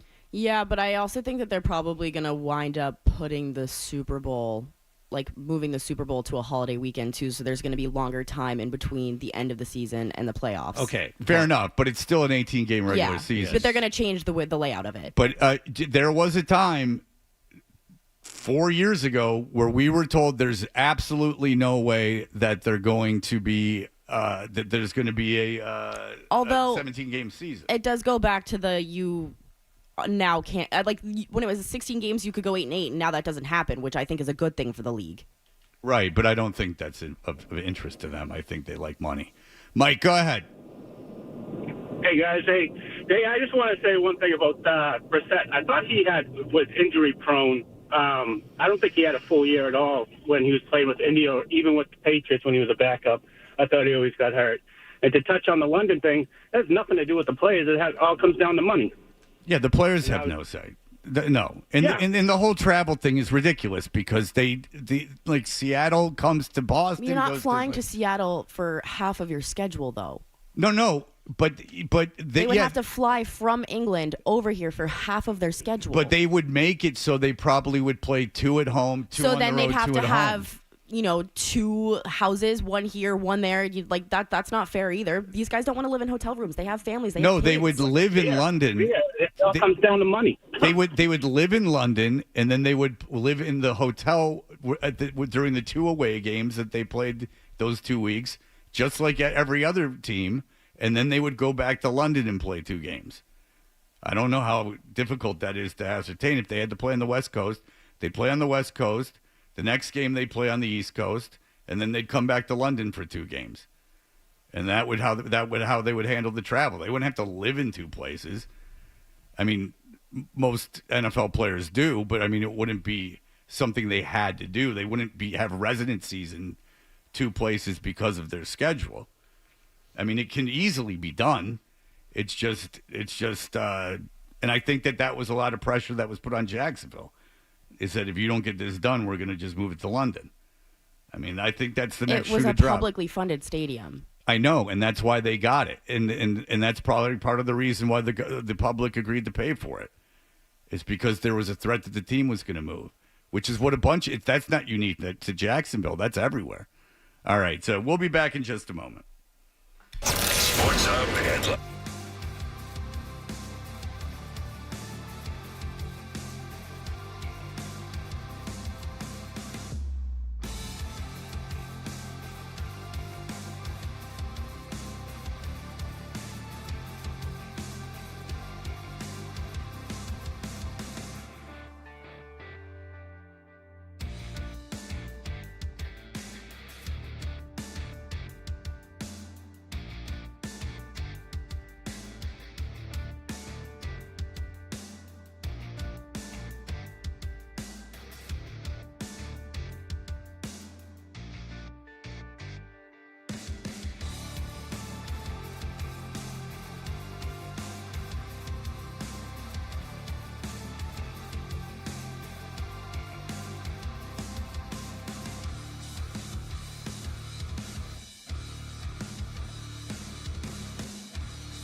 Sports Hub.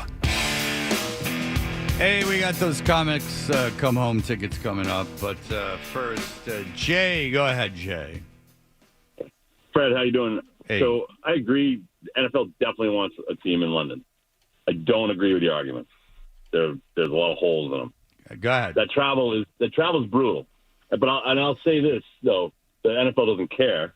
You know, the players will have to suck it up. But I'll say this: that team is going to blow because they're going to have to overpay for the free agents.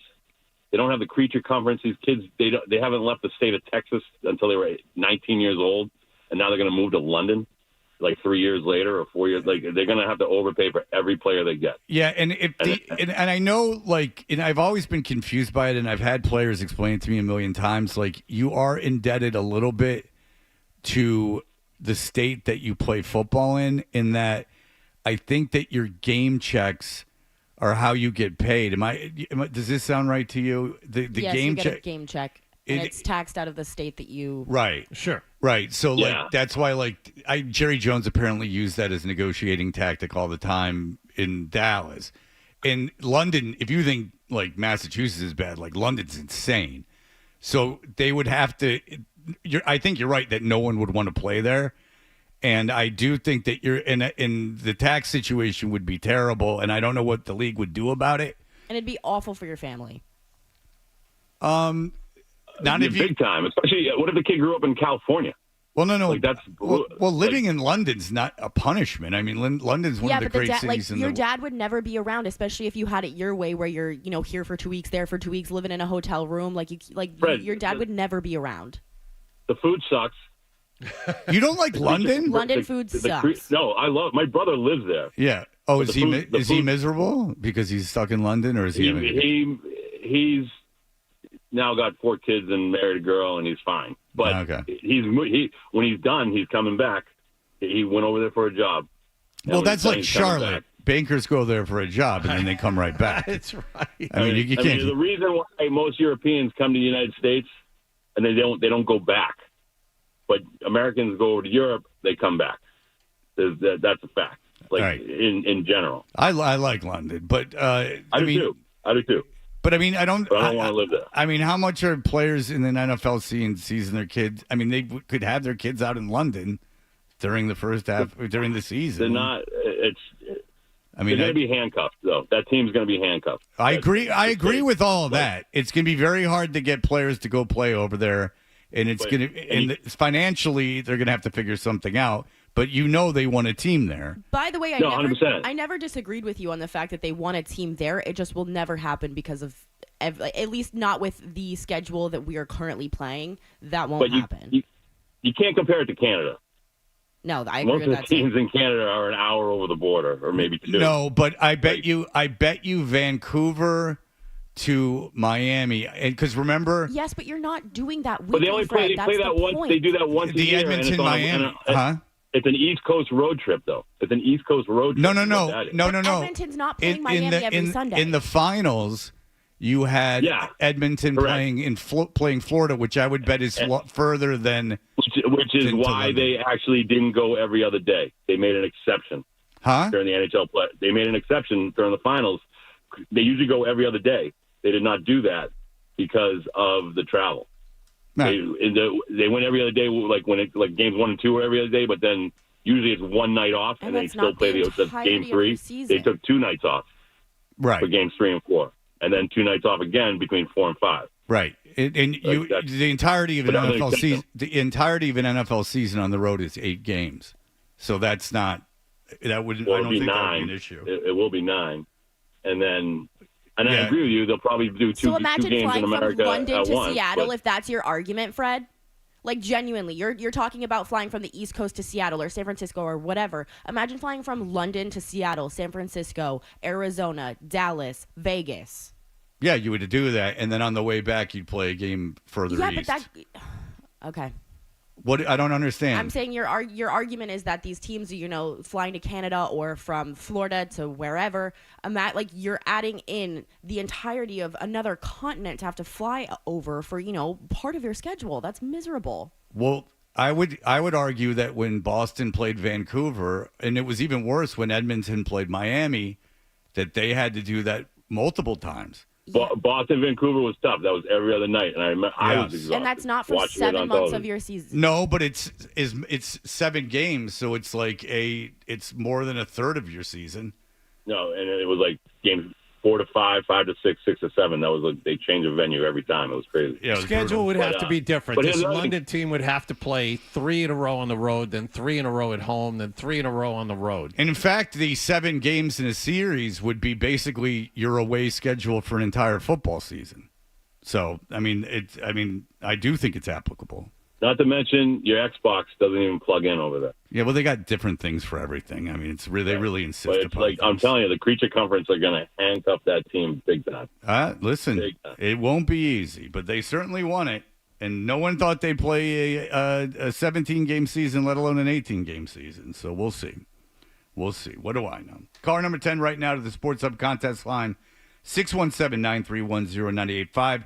We'll score a pair of tickets to the 28th annual Comics Come Home, Saturday, November 2nd at the TD Garden. Don't miss Dennis Leary, Bill Burr, Robert Kelly, the guy named Ronnie, Sam Morrell, and more to be added. Tickets now on sale at Ticketmaster.com. Follow at Cam Neely, FDN on Instagram and Facebook for the latest information. Caller 10 wins now, 617-931-0985. Andrew Callahan knows of which he is speaking. He will be in here in just a moment.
NFL news, Arizona Cardinals rookie wide receiver Marvin Harrison Jr. and now his father are being sued by Fanatics. The two are being accused of fraud in a signature scandal.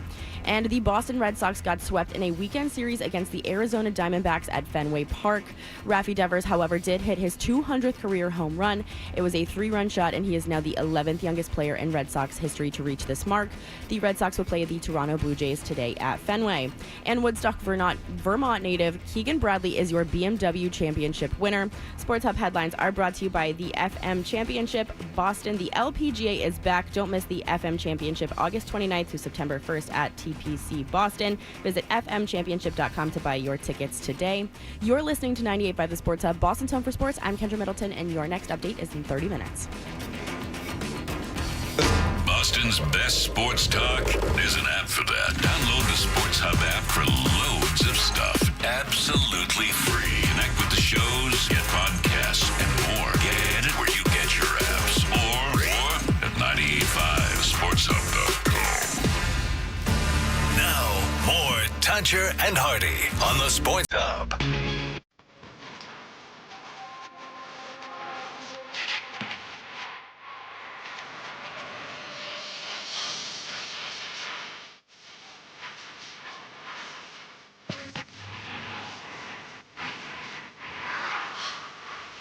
Hey, we're Toucher and Hardy. Kendra Middleton is in for Hardy, but then that means John gets to be a big shot and move over a chair, and Kendra's doing headlines. You can watch us on YouTube. Search 98.5 The Sports Hub on YouTube. Subscribe. You have to subscribe. It makes the algorithm work. This hour of our show is brought to you by FanDuel Sportsbook. Make every moment more with FanDuel. He's kind enough to sit in with us 2 hours today. His name is Andrew Callahan. Andrew Callahan, hello, sir. Good morning. If Wallach's the big shot today, what does that make me in this seat? It makes you an honored guest, and just know in between breaks, Wallach he learned a lot of spatial awareness. Starts throwing his arms around, so stay clear. Gotcha. You understand what I'm saying? He's a dangerous man. We call that wingspan, I think, right? Interesting choice of words there. Well done. Thank you, sir. Yeah, he's a wordsmith, this guy. Yeah, because bird. Yeah. I get it. All right. Andrew, okay. So we've talked to you. We've talked to people that cover the Patriots, and we'll talk about it this way. Jacoby Brissett's going to be the starter of this team. Drake May is the future of this team. Here we go. Jacoby Brissett goes down. He hurts his shoulder yesterday. Drake May comes in the game. It's a preseason game. Who cares? Drake May was going to play anyway. Joe Milton at the end of the game comes in. He's terrible. He was terrible in college, and this is just a continuation of that. What a lot of you guys have been saying is that you don't think Bailey Zappi makes the team, and that they would carry 3 quarterbacks, and those quarterbacks would be Brissett with May being the backup and Milton being the third-string quarterback. And one of the reasons for that is that Milton might not clear waivers to go onto a practice squad. Has your mind changed at all now that preseason's over? It's not changed for the reason you just mentioned, which is, they're so worried that someone's going to claim him a fourth-string quarterback on a team that picked third last April. It's more to the fact that I think they still see a lot of clay that can be molded there, even though, to your point, he was 5-6 years in college, 24-year-old kid, and we all watched him go 5-17 last night. I think the question they have to ask now is the one I pointed out at the beginning of the summer, saying, hey, don't rule out Bailey Zappi for the same reason Jacoby Brissett is here, which is, honestly, to take the hits. It's to stand in the way of danger for Drake May. So they believe, and Alex Van Pelt said this on the record last week, that they're ready. He can protect himself. And so I don't think they believe that quite yet. So you're going, okay, if Brissett's down, which by all accounts it seems like he should be okay, but we'll get an update at 9:30 from Gerard Mayo. Who would be the next guy to stand in the way for Drake? Because Gerard said last night, I'm not sure if we would play him if Brissett was unavailable in a regular season game. That says a lot for a head coach to actually tell the media that. I mean, maybe I've been brainwashed from the last 20 years, but for a head coach to actually say, I'm not sure we can put that kid out there, even though he's clearly the best quarterback you have, speaks volumes about how bad this offensive line is. There was so much evidence that this is the worst offensive line in football last night. Have you ever seen anything like that? Well, I want to go back to the comment first because there was another part about that seemed to tip the hand of the whole quote-unquote quarterback competition. He called Drake May the second best quarterback in the room and then said the best players will play. To me, that says it's over. It's done. Jacoby Brissett will start week 1. And so to your point, yeah, we've never heard that before. We're all recovering here in the post-Belichick era. Sure. But as far as the offensive line, no, I have not seen 8 penalties in a first half and 10 penalties for an entire offensive line in a game, let alone a game against Washington's backups. Chuks Okorafor lined up incorrectly 3 times in that game, cost him a touchdown. Yeah. I've never seen that from a left tackle. So we were talking about this, and Joe Murray had been saying, like, look, all preseason, I think the line is lining up too deep and incorrectly. Is this just the case of a lineman losing his mind, or is this the Patriots are trying to do something schematically that's just not working? No, it's not schematic. This is an NFL player, I believe, staring down a referee in the way that when your parents just said, I'm going to count to 3. And you just went, okay. And then they got to 3.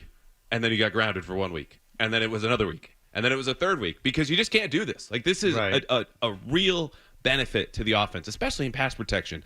I'm going to start all the way back here in a way that's illegal so that I have more time to react and more space to kind of cover. And that's just, he just refused to do it, which was odd because we didn't see that in the first 2 games, right? I didn't see it in any practices. We had plenty of refs down at Foxborough. But last night he goes, yeah, count to 3. That's fine. Go ahead. This is not a rookie. This is a guy who's played in the league for a few years, was a starter at that position for Pittsburgh. Okay, but this is really interesting. Your take on this is really interesting. So you think he just was like, F you, like, I'm just going to do this? and then because it was a preseason game, and it didn't really count, do you think, like, what was going through his mind? So I think this is the more obvious, clear-cut, but less damaging version of like a holding penalty, right? Like everyone says, oh, there's holding on every single play. A lot of offensive linemen, even Kendra Juwan Taylor used to get like the half-second false start. Yep. And it's like, okay, if I keep doing this every play, you're not going to call it. Here's the problem. When we can see it on TV, when Joe Murray can spot it being like, he's way too far back, they're going to call it. And when your last name's Hockley, which was the referee last night, Sean Hockley, son of Ed, who wants to be up there and let you know he's been in the gym all summer. He's ready to go. He's been on his grind. He's going to throw the flag and flex on you and then drop in one of the penalties, once again, illegal formation, which I have never heard in my entire life. Again, a referee reprimand a player like he's a parent going, once again, I got to 3 and you're still standing here. Right. I said that this morning. I have never heard that in my life. I said that when we got on and played it. Never. Hilarious. Never. You want to hear the worst take of the day? John said that he thought that Hockley was saying that because he felt sorry for him. That's just... Which is like... Well, he's not mad, Fred. He's disappointed. Right. Like, I think calling him out would be more humiliating to the Gent. Because I don't think in preseason games people are going, is that the 3rd time the guy's been called for that? All right. So the offensive line is bad. Because I want to play the hits right away. So with the quarterback situation, what do you think Drake May, best case scenario, when he would play this year, start a football game? Because you don't want him coming in as a backup, right? You agree on that, or do you not care?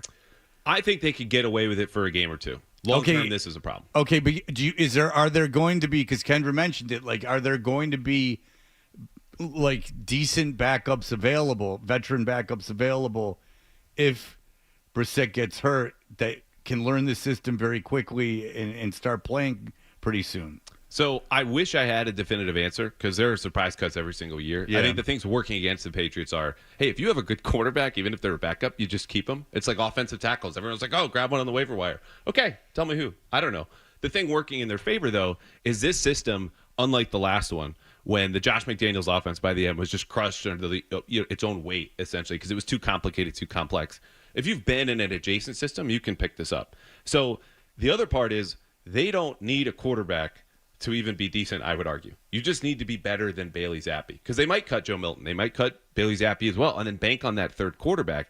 And the way that we've seen them both perform, Milton maybe long-term is encouraging if you want to give him another year or 2, but I think they would happily take someone, let's say, and last year he was good, but Joe Flacco is nearing 40. Mm-hmm. The Colts are going to keep him. Right. But someone of that ilk, been in the system, past his prime, but can at least function and protect the ball. The only person I could really think of right now is, and it's kind of depend what happens in Cleveland. If they wind up keeping Dorian Thompson-Robinson, Tyler Huntley isn't the veteran status of someone like Joe Flacco, but he's been around the league. He's played under Lamar Jackson. Yeah. I could see him coming in if that is a surprise cut, because they're probably not going to carry 4 quarterbacks, I assume. Say they do that. how long once they bring him in until he can start a game? Like, not just him in particular, but like just how long until a guy can start a game? Because you're not concerned about May finishing the game that the starter got hurt in, but if you bring in another quarterback, how much run-up does he need before he can start? Yeah, I would say it depends on the player, right? Joe Flacco says, I don't even need to show up for the Wednesday practice. I'll show up on Friday, give me the game plan, and we'll just go. I've been around that long. But if you do bring in a player, let's say Wednesday, they claim him in, he gets the first flight to Logan, and then you have, from that point on, a week and a half to learn the whole system. Then you get into the first game, which is basically one chapter of the playbook. We're going to use these specific plays. It's all you need to know. The checks, the calls, bounces, whatever. But by that point, I think we should know and step back for a second. Jacoby Brissett should be fine. Based on the indications we have so far. Didn't leave the game. Didn't get an examination. Right. Gerard Mayo said he could continue. So let's call that then not 1.5 weeks, but 2.5, 3. To me, that's enough for a quarterback to come in, learn enough of the system, and then get game plan specific to say, okay, by week 2, I could be your backup. So So you bring him in, he's with the team a week, and then there's a game, and then the following game he could start. Right, but also the Patriots might, as you practice for that long with Drake May, who, by the way, in training camp, behind a worse offensive line than the one we saw last night, because he had the backups all summer, had a lower sack rate in practice than Jacoby Brissett. So he at least physically, not just because he's faster, but his pocket presence indicates to me he's got a better plan B against pressure than Jacoby Brissett. You just, of course, don't want to expose him to the sack he took against the Eagles when he gets blindsided by Nolan Smith. That's the biggest problem. But we kind of skipped over Bailey Zappi. What are the Patriots going to do here in the next 36 hours? Are they going to try and Are they going to cut Milton? Are they going to try and sneak him through to the practice squad? Are they going to cut Zappi? What's your feeling? The only thing I can say for certainty, and going into last night, I said they cut Bailey Zappi, they'd keep Joe Milton. The Brissett injury, this kind of preview of coming attractions, possibly, but hopefully not, changes that math, right? I think they could sneak either of them onto the practice squad. I don't think anyone is eager to claim Bailey Zappi, who also got cut last summer, we forget, ended on the practice squad, and then was, quote, 4-4 as a starter. We all watched those games. He threw more picks than touchdowns, had 5 turnovers in the last 2 weeks. That's not anyone is eager to grab right now from maybe the worst team in the AFC. Yeah. All right. So, but that is good news for Patriots fans that you have seen this, that Drake May, from the first time you saw him this offseason till now, has had quite an improvement. Like, now you see things in him that make him special. I mean, special we're not going to know until we're on Sunday, right? Okay, but I'm sorry the way I put it. Like, I know you guys watch a lot of football and watch a lot of practices, so obviously there are some guys that go out there and just look different. For instance, does Drake May look different than Mac Jones did? Yes. Okay. So should Patriot fans, based on his progress, be excited about a possibility of a future with Drake May? Yeah, absolutely. I mean, I don't think you even need a whole game or a half or drive, whatever he played recently, to see that. The ball just explodes out of his hand. Like, he made even that touchdown pass to Kevin Harris.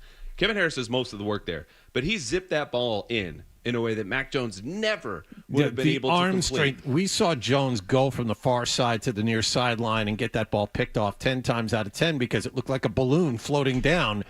That kid, May, has a cannon. He can get away with that, and they mentioned it on the TV broadcast. His feet weren't set right, but he was still able to make up for it with the incredible arm strength he has, and that's why it was a touchdown. So, Kendra, you watch all these guys in college.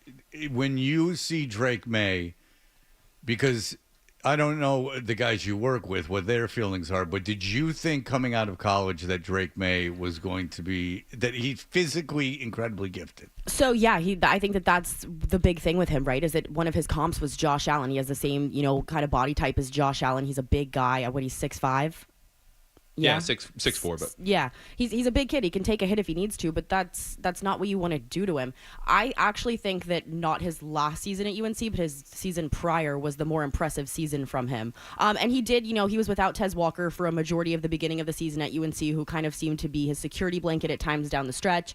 I think that he is the ceiling with Drake is incredible. But the thing is that if you go out there and you risk that kid's confidence with lack of talent at receiver, which, like I've said a few times on a couple different shows, I do think that that's been somewhat of a bright spot so far this preseason. I just think that if that kid's getting hit all the time, like you're looking at Mac Jones again, just as far as a confidence perspective. Now, do you agree? Because we'll get into the other positions and the receivers and everything, but you tend to agree with that. Like he he has everything physically he needs to be like a top 15 NFL quarterback. Yeah, absolutely. I would say top 10 if Okay, we're just great. going physical traits. right. So one thing I'll note, though, because when you have him stood up against Joe Milton, and if you knew nothing about football or playing quarterback, you'd be like, who's the more impressive physical player? And then watch them throw a football, you would pick Joe Milton. Right. It's the ease with which Drake May is making these reads in these plays. Like, there's a natural, I belong here kind of feel. I'm not sped up. I'm not rushed. Even when he gets sacked or loses a snap, which he did the last 2 preseason games, he bounces back and converts 2nd and long, 3rd and long, and then marches to a score. Like, that's a guy who's very comfortable in a highly competitive, I would say dangerous right now with this offensive line setting. That's what you need more, and that's what they were missing at the end with Mac Jones, whose wires were just fried for the reasons that Kendra mentioned, and kind of saying we should play the slow game with Drake May. All right, listen, good stuff from all of you. Again, man, if I'm a Patriot fan, I'm pretty excited. I hear people like the season's gonna be boring. They're not gonna win any games, but the season last year was the most boring football I've ever seen. I'm 49 years old, and let's say I've been watching football since I was 7. I swear to God, non-hyperbole, that was the most boring team. Those games were impossible to watch. If you watch Game 17 against the Jets from tip to tail, you have some OCD or you had a gun to your head, because that might be the worst football game I've ever seen. And I like the Jets, but I had to end up going to a bar, and I don't even drink, where other games were on, because I didn't want to. I wanted to keep an eye on it, but I couldn't commit. All right, so we'll be right back. We'll go through Andrew Callahan. We're very fortunate he's here. They're going to be cutting down the roster soon. We got Kendra Middleton and John. We'll be back in just a moment.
There are 2 fouls by the offense on the play. Illegal formation, number 71. This penalty is declined. Holding, number 62. This penalty is also declined. The result of the play brings up 4th down. All right, you've had it called 3 times against you. Is Coach Peters going to do anything on the sideline to get the attention of these tackles? Because we see it from up here. It's that evident. They're in the backfield. You can't do it.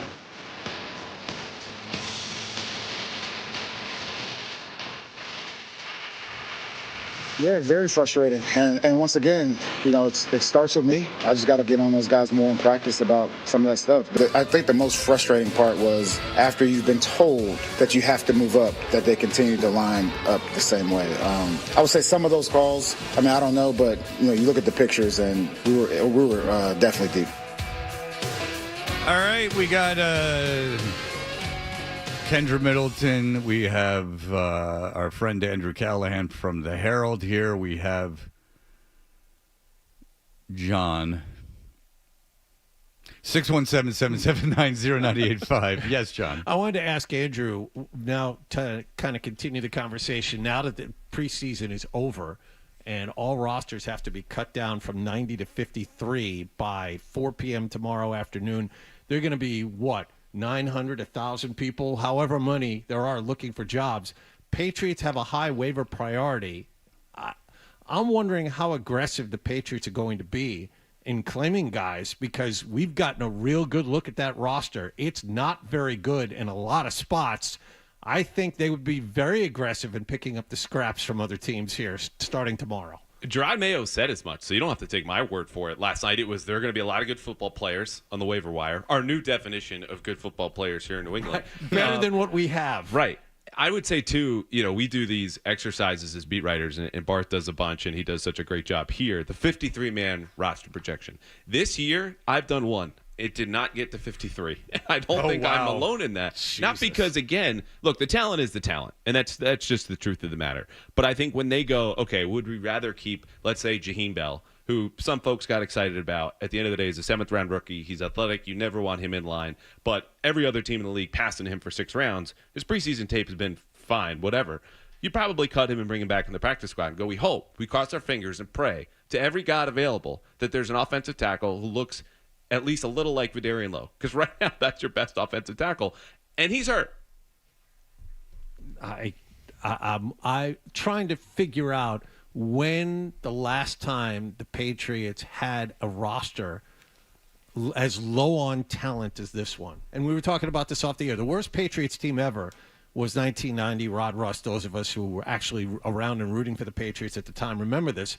That 1-15 team had Andre Tippett, had Steve Grogan, had Irving Fryer. I mean, they had guys you can look at and go, oh, yeah, that's a guy that was good in the league. How many of those are on this team?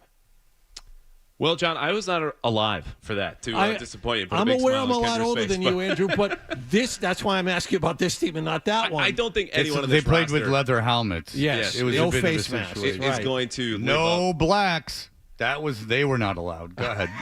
Okay. That's why John loved it so much. 1991.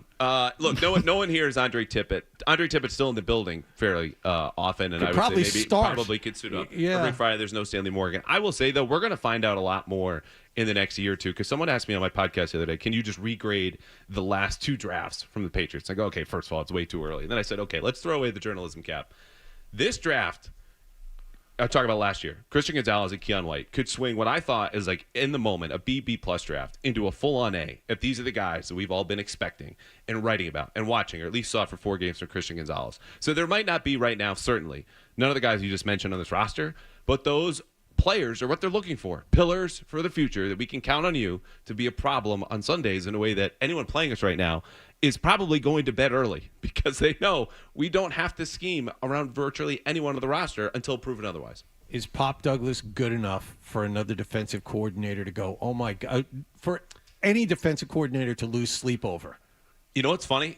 I think he drew the only double team that I saw of a Patriots receiver last year, Week 8 in Miami. They're in plus territory around the 30-yard line. He's in the slot, and he got doubled at that point. I don't know if it happened again, but I think he'll see a couple more of those because he led the team in catches, John, in training camp after missing basically the first 2 weeks of team periods with a broken hand. He comes in, he's like, all right, I'm back up to speed. And that was it. Perfect. Do you think that David Wallace is going to make this roster? He's been kind of a fun person to watch, kind of a, decent spotlight as far as, a happiness perspective as a Patriots fan, I feel. Yeah, it's the 5'9", wily, bring the lunch pail to work, gritty, white dude, returning punts. Look, he's had a couple of really good returns. I don't think he's making the roster. I don't think that's a failure on his part. If he makes the practice squad, coming from, I'm going to screw up the name now, Randolph, I'm not going to say Bacon because that's definitely Randolph Macon, I think is where he's from. We'll get IT on this. Yes. If he makes a practice squad, buys himself more time, gets himself more check, that's a big win for a guy who was probably 90th on the roster coming into camp. Yeah. All right. So, is there anyone in your opinion during this preseason that at the beginning you didn't expect to make the roster, but that has played their way on the roster and that might contribute? Yes, I'll give you a couple names. O'Shane Zimenez, who's edge rusher, played for the Giants the last 5 years. He's got his old position coach, Drew Wilkins, now the Patriots outside linebackers coach here. I think that comfort has expedited his growth because he had a sack in the preseason opener. He got at least a quarterback hit in the second preseason game. He's been hurt. But even before Matthew Judon got traded and cleared a spot for the first team, he was running with the ones in that joint practice against the Eagles. So it's exactly what you've seen in public is what's going on behind the scenes. He's going to make the team, also playing on special teams. And then Del Pettis is a rookie safety who I just completely wrote off because he's an undrafted rookie. And they've got some really good safeties here.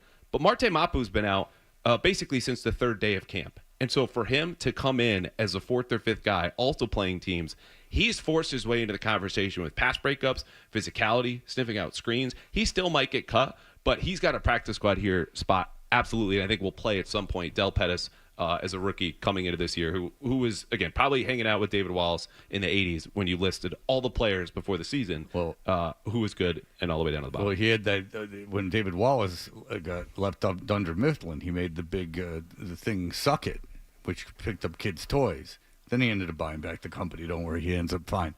All right, who has played themselves off this team? Is there anyone that was on the roster last year, went through camp, that you believe is vulnerable come tomorrow? Not, so you're saying was on the 2023 team? Yeah. Not off the top of my head. That's how bad it is. Yeah, I mean, I'm telling you, you could do a 50-man roster projection and save 3 open spots for players to be named later. Like you see in half of seriously, at about 6 o'clock tomorrow night. And it's good business. Off that explosive offense, you're telling me that that no one played their way off? Well, and this is not to just kind of deride the talent, which is bad. Like, this is not to be a jerk. It's just to say if you're Elliot Wolf tomorrow making these decisions and saying, would I rather have a couple roster spots of the players I'm probably going to claim or have to then cut someone after the fact, I'd rather just open up the roster spot and say, hang out. But we might bring you back. We might not. Because right now, I would say, again, there's probably about 50 players you feel really good about. And then the last couple, you're like, yeah. So do you think that that's Chad Ryland over Joey Sly then? No, that's a good point because Joey Sly has won the kicking competition by the numbers. That was going to be my thing. Chad Ryland was on last year, but I feel like I went to a couple practices. I felt like Joey's kind of been the guy. He has been too over the last few weeks, which I try to remind people because this is something Belichick said my first year covering the team was, okay, when you have a tie essentially in terms of total performance, aggregate of how they were in practice in the preseason, the tie goes to the guy who's been hot lately, which is not just to give a nod and a hat tip to recency bias. It's to say he seems to be building in a way that guys in non-padded practices or early in camp, the pressure's off, perform well. That's cool. That counts, but it doesn't count as much now. In pads, grind to camp, when things are really heated and intense and you're kind of worn down a little bit. How many starters on this offensive line are not on this roster right now? Starters? Yes. 1, maybe. I would top it at 1. Really? Yeah. The sad thing is, I'm not. Now that So's hurt, I'm not ready to do that. And I was just going to bring him up because he's had a good summer, John. Like legitimately good summer. That interior, when David Andrews has been out there and Mike Owen has been at right guard, looks good to me. A functional, possibly above average interior line. But now he's hurt, and he was in a walking boot spotted by a couple of reporters who were in Washington last night. I was not. And to me, that goes, okay, that's a problem because then you have the guy who came for him, Michael Jordan, get flagged for a holding penalty almost as soon as he took the field. First play. Yeah. Yeah. Rough. Yeah. Now, okay, when we come back, let's get to it. How bad is this team? Who can they beat? What are we going to be looking at? What do you think this, not scores game by game, but what are we going to, like, in terms of, like, what kind of scores are we going to be looking at? Keep in mind, the record is 1. That's the worst the Patriots have ever been, 1-15. And they've been good the whole time they've been a franchise. They've been really good. I mean, when I was a kid, they were synonymous with success. Yeah. I think there were times when I was a kid I forgot they were a team. But I lived in Detroit, which we had. I mean, we were basking in success. So I mean, what was I going to do? All right, so we will have that. It's a big day. Andrew Callahan's here. Kendra Middleton's here, and you know what Kendra does? What's that? When she's not scowling, she's giving me the middle finger. Really? I had my back to her to speak to Andrew, so I didn't see John that. and I What were if doing kids the same are thing, watching you just YouTube? missed it. I'm not in charge of people's kids. I expected from you two because you're jocks. Okay. Not Kendra. Wow. Just sitting over there giving me the middle finger. How about this? I'll do it again, too. You better stop saying I'm wrong during arguments. You're going to get it. All right, so we'll be back. Andrew Callahan is here. Again, don't say this is negative because I am very high on everything I'm hearing about Drake May, and that's really all that matters. And this season, that's the only thing that matters. Exactly. And John and I are old enough that we've been through a lot of bad times with franchises. If you have your quarterback, it makes things a lot easier. Why are you covering your mouth? Are you trying not to say something? No, I just have to sneeze. Sneeze into the microphone. That's why it's off. Sneeze in the microphone. You know why? Do it. No, I have a terrible sneeze. You don't want that. Sneeze into the microphone because I can show you. I'm going to do something. I'm all set. It's gone now. See, I can make people not sneeze now. All right, we'll be right back.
Hey, we're Toucher and Artie, brought to you by FanDuel Sportsbook. Make every moment more with FanDuel.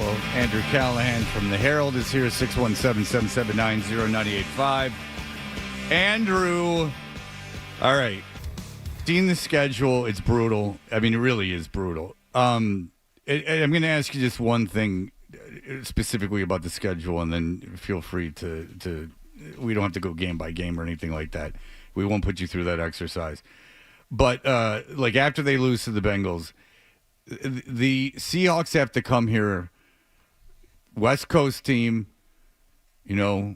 just no week off, coming off a game, 1 o'clock game here in New England. Do you give the Patriots any chance of winning that game? Yeah, absolutely. And I wrote about this. Actually, it hasn't come out yet. It's a fan's guide to watching year one of a rebuild. It's going to be on the Herald next Sunday. Big football section. I like it. Okay, all right. Our fan's guide to watching a rebuild. I like this a lot. Yeah. Let's just explore that. It's a fan's guide to because I'm familiar with being a fan watching a rebuild. I've done it in my entire professional sports watching life. What are some tips that you give to the people, a fan guide to watching rebuilding teams? So high up on this list is just to know the big upset is coming. It's going to happen. You look at the last 3 teams to pick number 1 overall in the draft, the worst teams in the league by virtue of owning that pick. The Panthers, as we know, traded it once or twice. They all beat playoff teams during that season when they won just 1 or 2 or 3 football games. So the Patriots, unlike the last 5 years, unless you want to count the Buffalo win at home last October, are going to get a signature win, I believe. When is that going to happen? I don't know. Are they going to suffer a whole lot around that? Absolutely. Maybe 40-0. But when you ask me against any of these teams, I'm going to say, yeah, they've got a chance. And especially early in the season, because this worked out very well for me in that one of the teams who did pick first, the Bears, beat the Niners in their opener at home. And then proceeded to lose virtually every single other game in the schedule. But that counts. And for the Patriots, if you get the Niners early in the season, they haven't settled in. They might be dealing with injury or IU contract dispute hangover. They've got more of a shot early than late, and that's why I'm not going to count them out of any of these games, even though they're going to get through. That's a cover. That's not a win. That's a get close game. That's you not think a win. There's a chance that they could go week 4, because they got, like you said, they got some little time in between the games, into San Francisco and beat the 49ers. So this is the exact time of year where we all convince ourselves, reading NFL previews, writing them, talking on the radio, because we haven't seen football in 7 months, that we know anything about the NFL. And then week 1 and week 2 rolls around and smacks us in the face and says, you know nothing, and here we go again. So, of course, I would bet, if I were to bet, on the Patriots losing big at San Francisco. The talent is the talent. But ultimately, that's a team in San Francisco that dropped big games last year. And the Patriots are the bottom of the barrel. It might not be them. It probably won't. But they're going to get someone this year. Okay. They'll get a team. All right. Yeah. Okay. So I'm excited because maybe look at it, they've beat the Jets in the past. I don't know if they might do it again. So but what is something else as a fan of a rebuilding team? Because we've talked about this. If you're 35 or younger, you've never been a fan of a football team that's rebuilding. What is something else? How someone else could watch this season? So going back to the last segment, I said I think you could take the 2023 draft class very tentatively. It's in pencil, very faded pencil. It's like a BB plus class. It goes to an A if Christian Gonzalez and Keon White pan out. Just watch them and White's look good. White's look good in the preseason. He has looked good. He had a sack last night. You don't have to watch the ball in every single play, especially when the Patriots are down 27-0 in the second half in San Francisco, probably. You can just watch Keon White bench press a dude who weighs 50 pounds heavier than him into the backfield to make a tackle for loss. That's going to be fun. And you don't have to take it from me about watching or looking for these foundational pieces. Gerard Mayo said this to me over a month ago. I said, what's success look like this year? Like, what are you aiming for? Finding foundational pieces. That's what he's watching. If you're at home and you're sad or drinking or both, do the same thing. Oh, they go hand in hand. I'll tell you that. And it works because ingesting a depressant while depressed is always a good idea. Yeah, so look for development, and Elliott Wolf has shown that he will reward guys he wants to draft and develop. Like, he'll sign guys that have young players, develop them, sign them, keep them in the system. And that's what you want. And you agree with that. Yeah, of course. This year is not about this year. This year is about next season, the season after that. And that stinks. It's no fun for us. But part of turning the page is waiting to see the next page. And we're going to be waiting all season for that. Okay, I had read something that was ranking the defenses in the NFL, and they had the Patriots like surprisingly low, like low teens. I don't know if that's the correct way to put it, but they were like 16th or 17th or something. A lot lower than we thought. They were a top 10 defense last year. Yes. So. And so the main reason they said was because, and I didn't steal this question this time, the main reason they said is that Bill Belichick is the greatest defensive coach of all time. He's not around. There has to be some backsliding. Do you think that Bill Belichick's absence is going to make this defense not as good as it was last year? No, I don't. And there are two reasons for that. One is this was the most injured defense in football last year, according to adjusted game loss, which used to be Football Outsiders. They're debunked. But that includes games lost. It includes when you're doubtful and then you get ruled out, or guys who are questionable fighting through injury. The most injured defense in football. That's not going to happen again. Number two is the fact for the second half of the season, and this was a little nugget in a big story that Doug Kyde and I wrote for the Herald last January, Bill was working essentially as the offensive line coach. So all of the game plans, all the meetings, all of the big picture stuff on defense was run by Gerard Mayo and Steve Belichick. Of course, Steve Belichick's still gone, but most of the staff, aside from those two, and those are big Belichicks, the biggest I would argue out there, is intact. And Gerard Mayo was doing that before. I think the defense will be healthier. It'll still be sniffing top 10. Okay. Even without Judon and Barmore?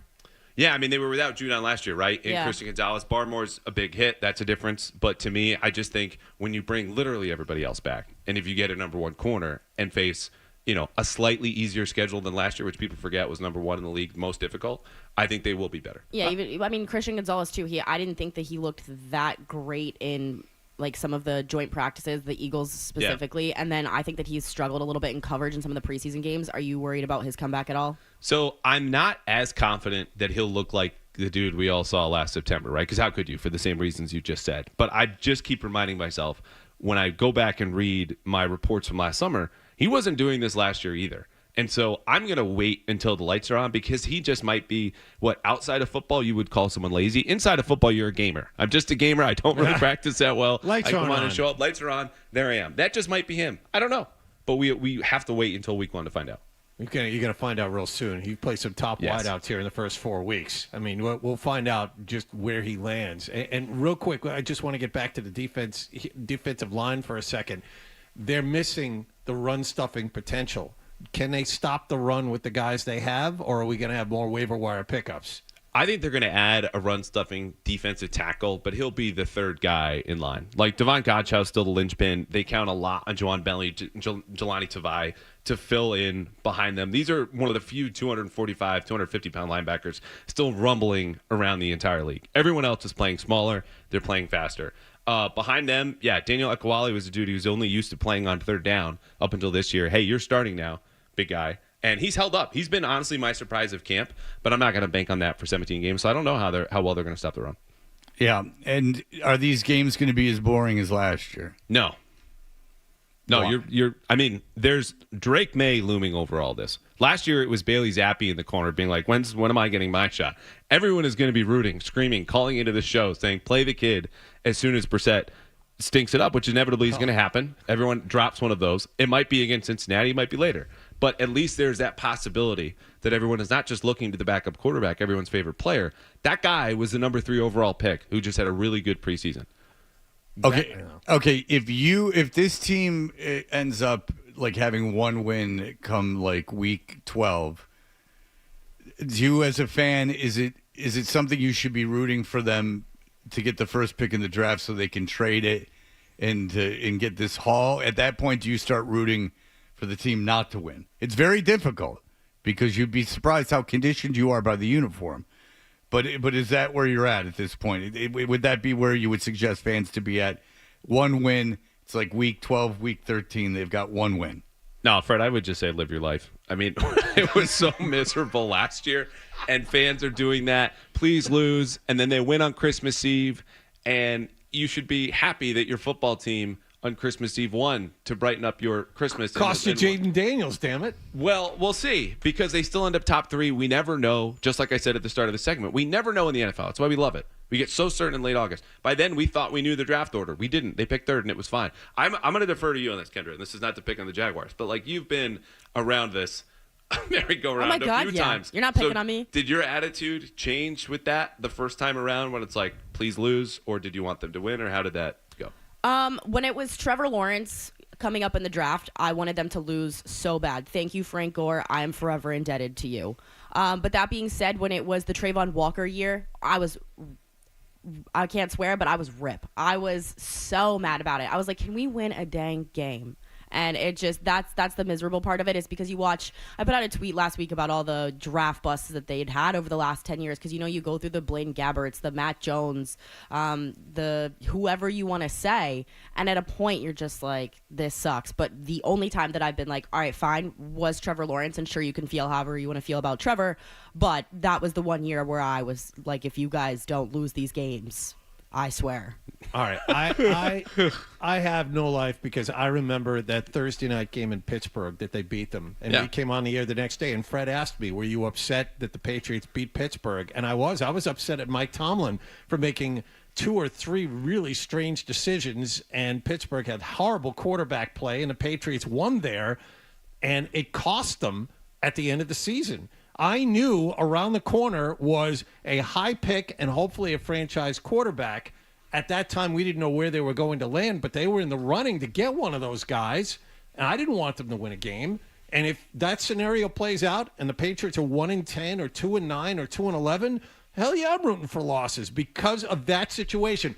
Get a high pick, get a team that wants to jump up and get a quarterback, trade down, get an extra 2, get an extra 1. That's what this team needs. More draft picks, more higher kicks at the can. That's what they need right now. Rationally, that's 100% on. I think what we know about fandom is we're not always particularly rational. And I just want to check in on John in December when it's 2-11 and it's dark and we're on the same ride again going, when is this going to end? Because you might say, I would love a break with a nice win. And I'm telling you, the big win is going to come. So if it hasn't happened in December. You make that phone call. I guarantee you I'm going to be looking for more losses and higher picks. Okay. Guarantee it. All right, John. I wouldn't blame you either way. There's no guarantees. You never know how you're going to be feeling with that ear of yours.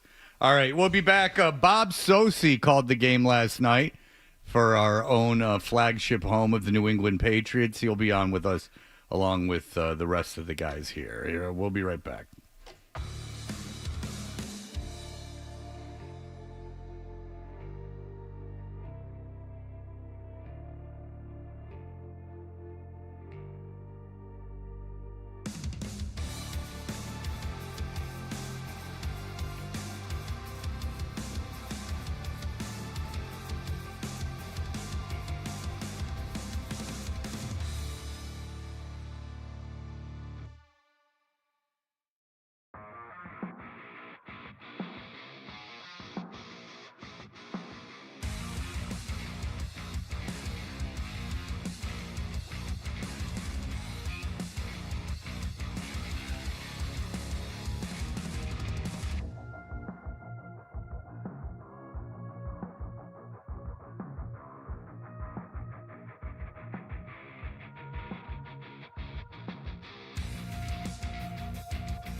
all new season for the Patriots. Wow. And you'll hear it all right here. Yes, yes, yes. Your home of the pass. 98.5, the Sports Hub. Beasley Media Group Station. Sports Hub headlines. Good morning, Boston. Your New England Patriots lost their final preseason game last night against the Washington Commanders 20-10. Jacoby Brissett went 2 of 4, and he was later noted to have suffered a right shoulder injury in his lone series. Head coach Gerard Mayo after the game mentioned that he could have gone back into the game had they needed him, but he will be re-evaluated today. Rookie Drake May entered the game and went 13 of 20 with 126 yards and a touchdown. He also had another 3 carries for 17 yards. Sidiso was also ruled to have suffered an ankle injury, and according to Alex Barth, left in a walking boot, and the Patriots roster must be cut down to 53 by tomorrow at 4 p.m. And this just in, Chiefs are signing wide receiver Juju Smith-Schuster, a reunion with him and Andy Reid and Patrick Mahomes. And your Boston Red Sox got swept in a weekend series against the Arizona Diamondbacks at Fenway Park. Rafi Devers, however, did hit his 200th career home run. It was a 3-run shot, and he is now the 11th youngest player in Sox history to reach this mark. The Red Sox will play the Toronto Blue Jays today in a game that is a makeup from earlier this season, and then again at 7:10 this evening. And Woodstock, Vermont native Keegan Bradley is your BMW championship winner. Sports Hub headlines are brought to you by Valvoline. Enjoy quick and convenient vehicle maintenance this month. Visit NewEnglandOilChange.com for 15% off your drive-through oil change at Valvoline Instant Oil Change, now open in Raynham, Reading, and Braintree. You're listening to 98.5 The Sports Hub, Boston's home for sports. I'm Kendra Middleton, and your next update is in 30 minutes. No matter where you go, you're always connected to Boston sports with the 98.5 The Sports Hub app. Download it wherever you get your apps today. Now, more Tuncher and Hardy on the Sports Hub. Mays back to pass, flush to his left. He's going to run to the near sideline. He's going to toss the ball off balance to Osborne. Makes the catch at the 11. Curls to the inside 5. Runs to the end zone. How about that for off platform? If it stands, it may be coming back. Once again, left tackle number 77 is lined up in the backfield. Wow. It's a Where's the 5-yard O-line penalty. There is no coach? score. We'll replay second down. Peter should be having a conniption on the sideline. This is inexcusable. You take a touchdown off the field for your 4th tackle in the backfield call. Inexcusable at the professional level. You know it. I know it.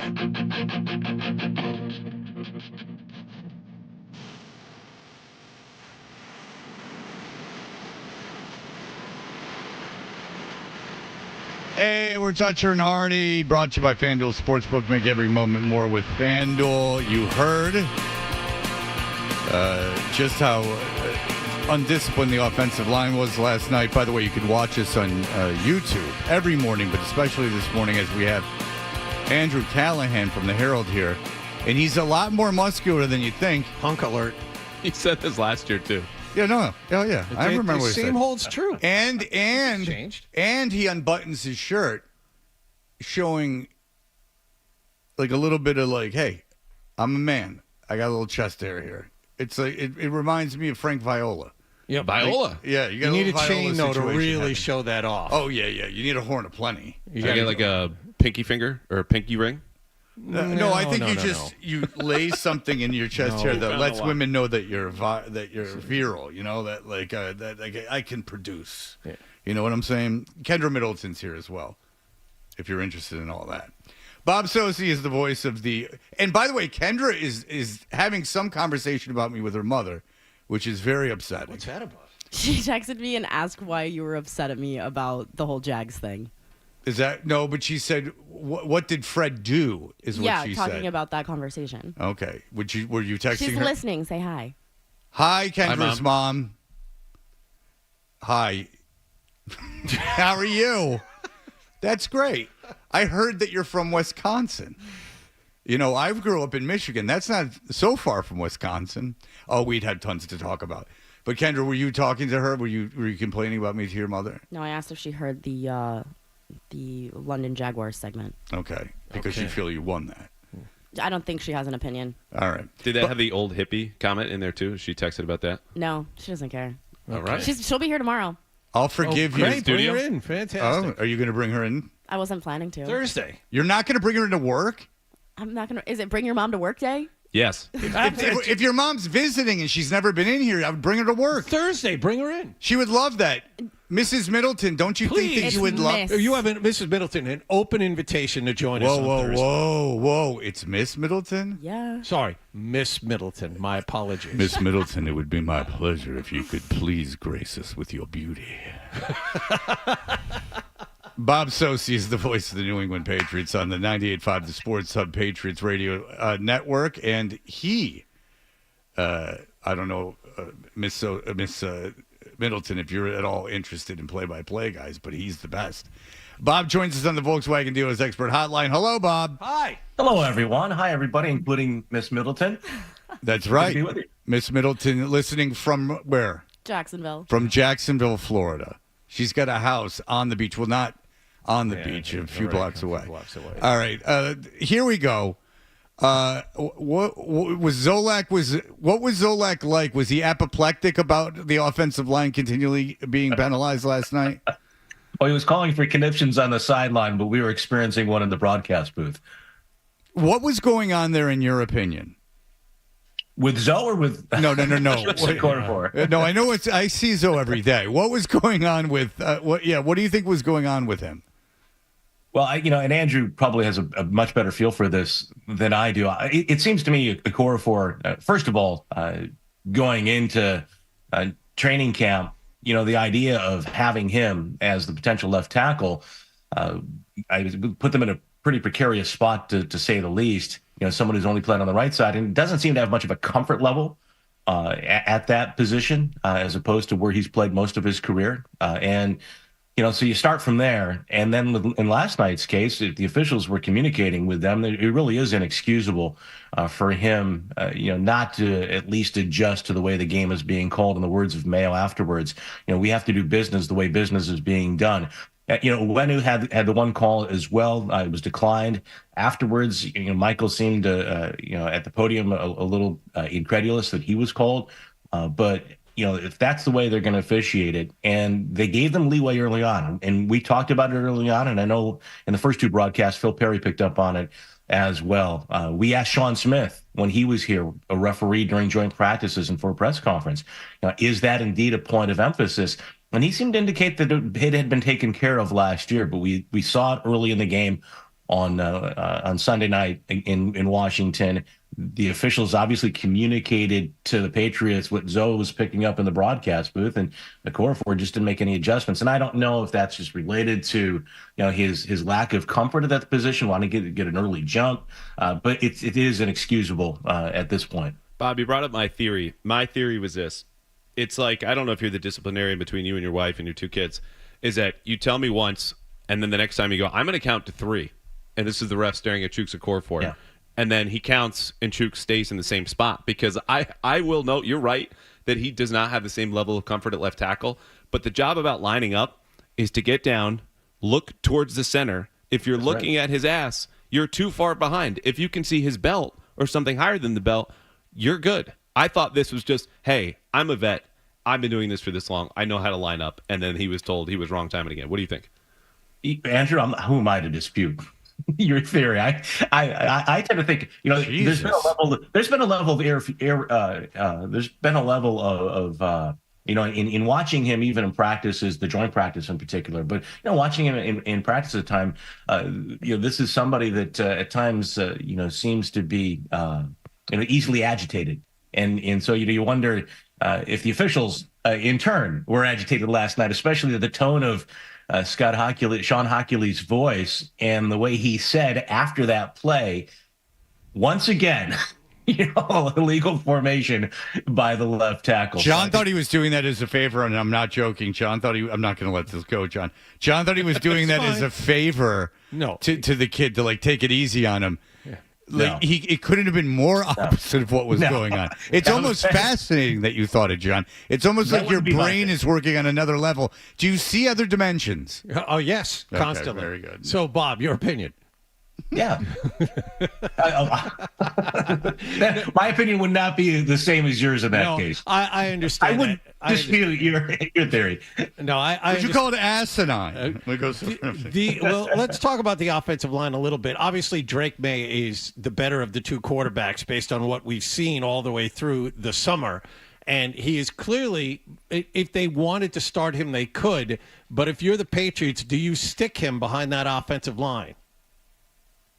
Look, I mean, they've shown us that they are very concerned about doing just that, the way they've handled him this preseason. And it goes beyond that, too. And I think even last night we saw, and May referred to it in his post-game press conference, it's not just about the guys in front of him, but it's as well, how well prepared he is to get under center and run the offense that Alex Van Pelt and the Patriots want to run. Getting away from center on his dropbacks, got stepped on a couple of times last night. Maybe some of that was on the offensive lineman. He seemed to indicate in the postgame press conference that at least part of it was on him. Same thing with handling the snap. So there's all the operational things that still exist. He's coming along in those areas. He's come a long way thus far since the start of training camp. You look at the defenses they're going against early, and I think you make the case you're better off not putting May back there behind that line, particularly against Cincinnati. Very good defensive schemer coordinator. Seattle, an aggressive defensive play caller when he was a defensive coordinator, who's now the head coach, based on what he showed us with Baltimore in the college level in Michigan. Then the Jets on a short week, and then you go out to San Francisco. So I think that there would be some reluctance, but he is, as Rod Mail said too last night, the second best quarterback on the roster. And if he's the second best guy and he feels he's prepared, does that make it automatic that he's the guy in case Brissett can't go at some point, whether it's in game or before a game begins? And I think that I don't have the answer to that, obviously. I mean, I think based on what they've shown, that's not really the way they want to go, but it may be the way they have to go. All right. Last year was very, very boring and very, very hard for you. Yes, it was.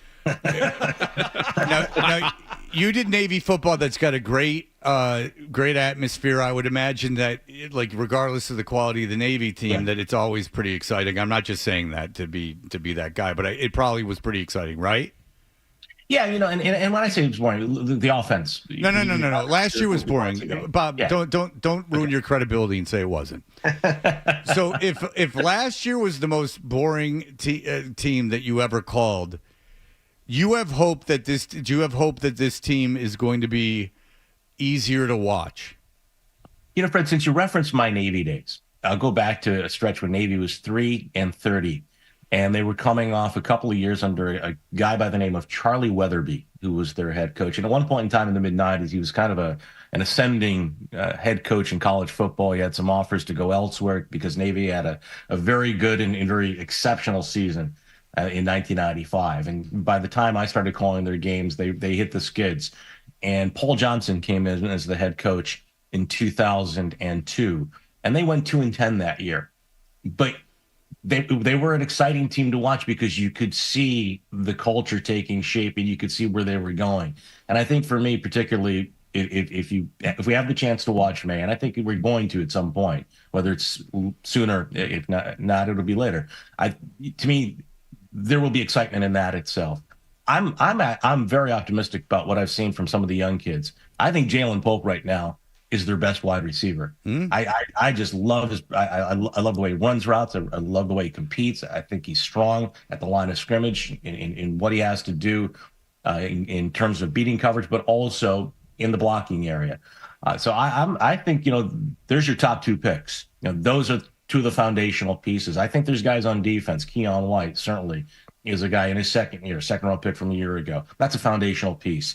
So to me, I think this will be a more exciting year, regardless of what the record is. And I really believe, and I said this all along, that it's not about being better than 4-13 in the wins and losses columns. It's what direction what trajectory are you on at the end of the season? It's laying the foundation, which Gerard Mayo has said already, I think, to Andrew's question.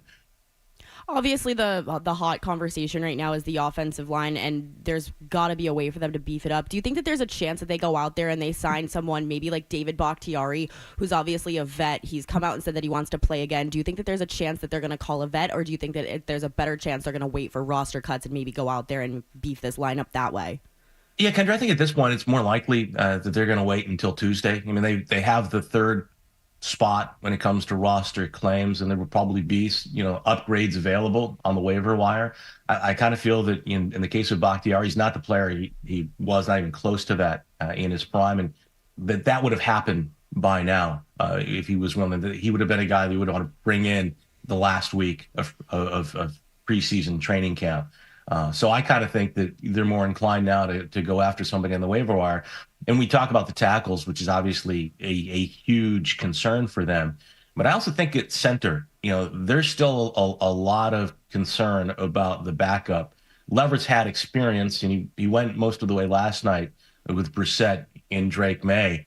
But I don't think he's been as consistent as you would want in that position. And we're going to be reminded when they play Cincinnati about the importance of a backup center, particularly in this offense, with the responsibilities that are on him, because we're going to see Ted Karras, who a few years ago, when David Andrews was diagnosed with blood clots and had to miss the entire season, stepped in and really played very well overall and eventually earned himself a starting job in Miami and then Cincinnati. Do you have plans for this weekend? Since from then on you're a slave to the schedule. That might be a little strong. The schedule still allows a lot of flexibility. It's a pretty good life we have. So the offense might have been boring last year, but it was I can't complain too much about what I had to put on the door. But we're gonna go to Minnesota in the winter. It's a lot of fun. Of course, it's a blast. You get to go to Bergen County. Yeah, the whole thing's a lot of fun. Christmas Eve night in Denver. Yeah, why not? Why be with your family? So where does a play-by-play guy go on his long weekend before the season starts? Yes, where? Well, he goes where his wife makes plans to go. So we're going to go to the Cape. We're going to go to the Cape for a weekend and spend the weekend with some friends of ours and their family. And, hopefully we can have, the two couples get together, find some baby sitting, suitors, and then, we'll go out and have a good time ourselves. Mm-hmm. Well, Bob, you just threw it in my face. You mentioned your wife. You know damn well I'm divorced. And then you said you went to a friend's house, and I don't have any friends. Well, thanks, Bob. It's great to know that you're having such a good weekend. At least he did it with a smile. I know. He was talking like, okay, look at me. I got a wife. Look at me. I got friends. All right. Very good, Bob. The very popular. Look at you. I know. Look at that. Well, listen, Bob, everyone loves you. I can't wait to have you on again as the real games get going. Excellent job last night, as always. Thank you so much for the time.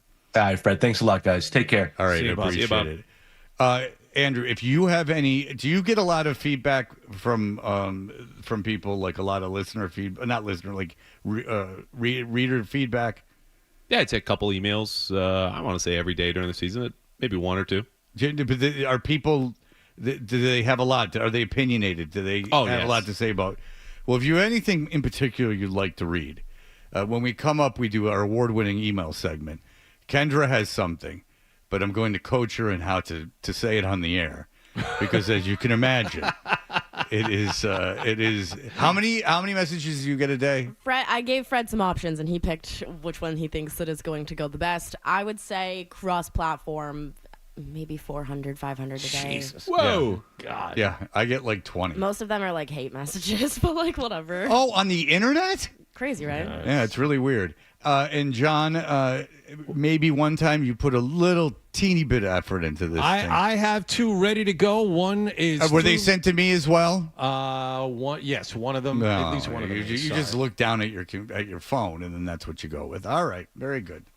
Well, at least Kendra and Andrew are here to. Jeez, thank God. Yeah, exactly. All right, we'll be back in just one moment.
the email bit.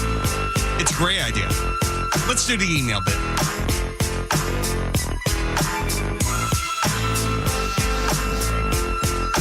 It is the award-winning email bit that no other show has ever done ever. If you want to get in touch with John Wallach, you go to JON, save the H, baby. He don't need it. JON at 985thesportshub.com. Kendra, where can people find you on social media? I'm at Kendra Middleton on Instagram and at Kenny with an I Middleton on Twitter. I have to say, Hardy hates on me for my DM videos, but this is basically a DM video every day. I was just thinking that. Yeah. Hardy hates on me big time for that, but you guys literally do the DM video every day. Have I ever hated on you for anything? I didn't say you. Well, that's, I mean... Is your name Hardy?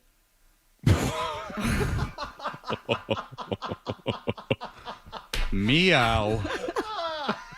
This kitten's got claws. It's all about Fred, I forgot, sorry. This kitten's got claws. Wow. My dear. Wow. Andrew, how do people get in touch with you if they would like to get in touch with you, if I may be so bold? Thank you, Hardy. I'm at _ Andrew Callahan on Twitter, Instagram, YouTube, and then you can email me. Please email me for the next time I'm in. Callahan, CALLAHAN at bostonherald.com. There you go. And what's fun is, what I especially like is when I give the guests of the show an opportunity to plug their socials and get engagement, and they throw it right back to me by insulting me. You can email me, this useless scum, toucher at 985thesportshub.com. Hey, there you go. You can follow us on Instagram at Toucher and Hardy or at Fred Toucher. I appreciate it. I've gotten a lot of followers recently, and I believe it's because I said, you know how you get followers? You beg for them. Give me followers. And then at some point I'll do something. All right, this is from Rick. Good morning, Fred and Hardy. I guess that's me. Good talk on the lizard people on Friday. I wish I'd kept current with your discussions this past week, as I've been visiting the attractive confines of Nantucket. Based on the literature, it would appear likely that this is where the alpha lizards vacation. If you don't know, there is a popular conspiracy that the elite are actually lizard people, and that if you slow down video when they're speaking, you can see that they're lizards. Unfortunately, I'm shipping out today, so I haven't had an opportunity to get a handle on the number out here until now. It does, however, cause me to wonder, is Felger a lizard person? For matter, am I? G. Criminy, this is really earth-shattering. Good thing RFK Jr. is leading me out of this uncertainty. Also, can you please ask Kendra? He didn't even know. This is not from today. This is from Saturday.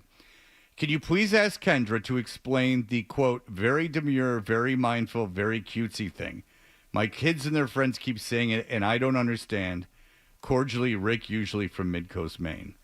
So, yes, I can explain it, but I think 90% of your audience is going to hate the answer.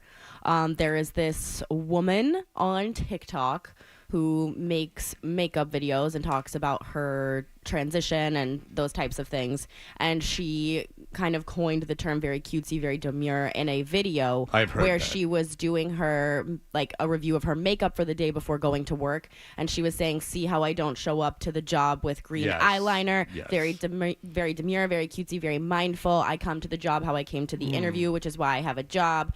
And that sound started trending because people were, taking videos of their cats and being like, very demure, very mindful. My cat's a psychopath, very cutesy. And it just, that's how it started. The internet is one word fun. Here's a good one. No good Nick. It may be time to put this old worthless, never listening or learning cow out to pasture. Inconsistent audio levels are a great way to turn off listeners. And then he shows the audio level, how much it's spiking. And it's like insane how much it spikes. Yes. Look at Nick back there. No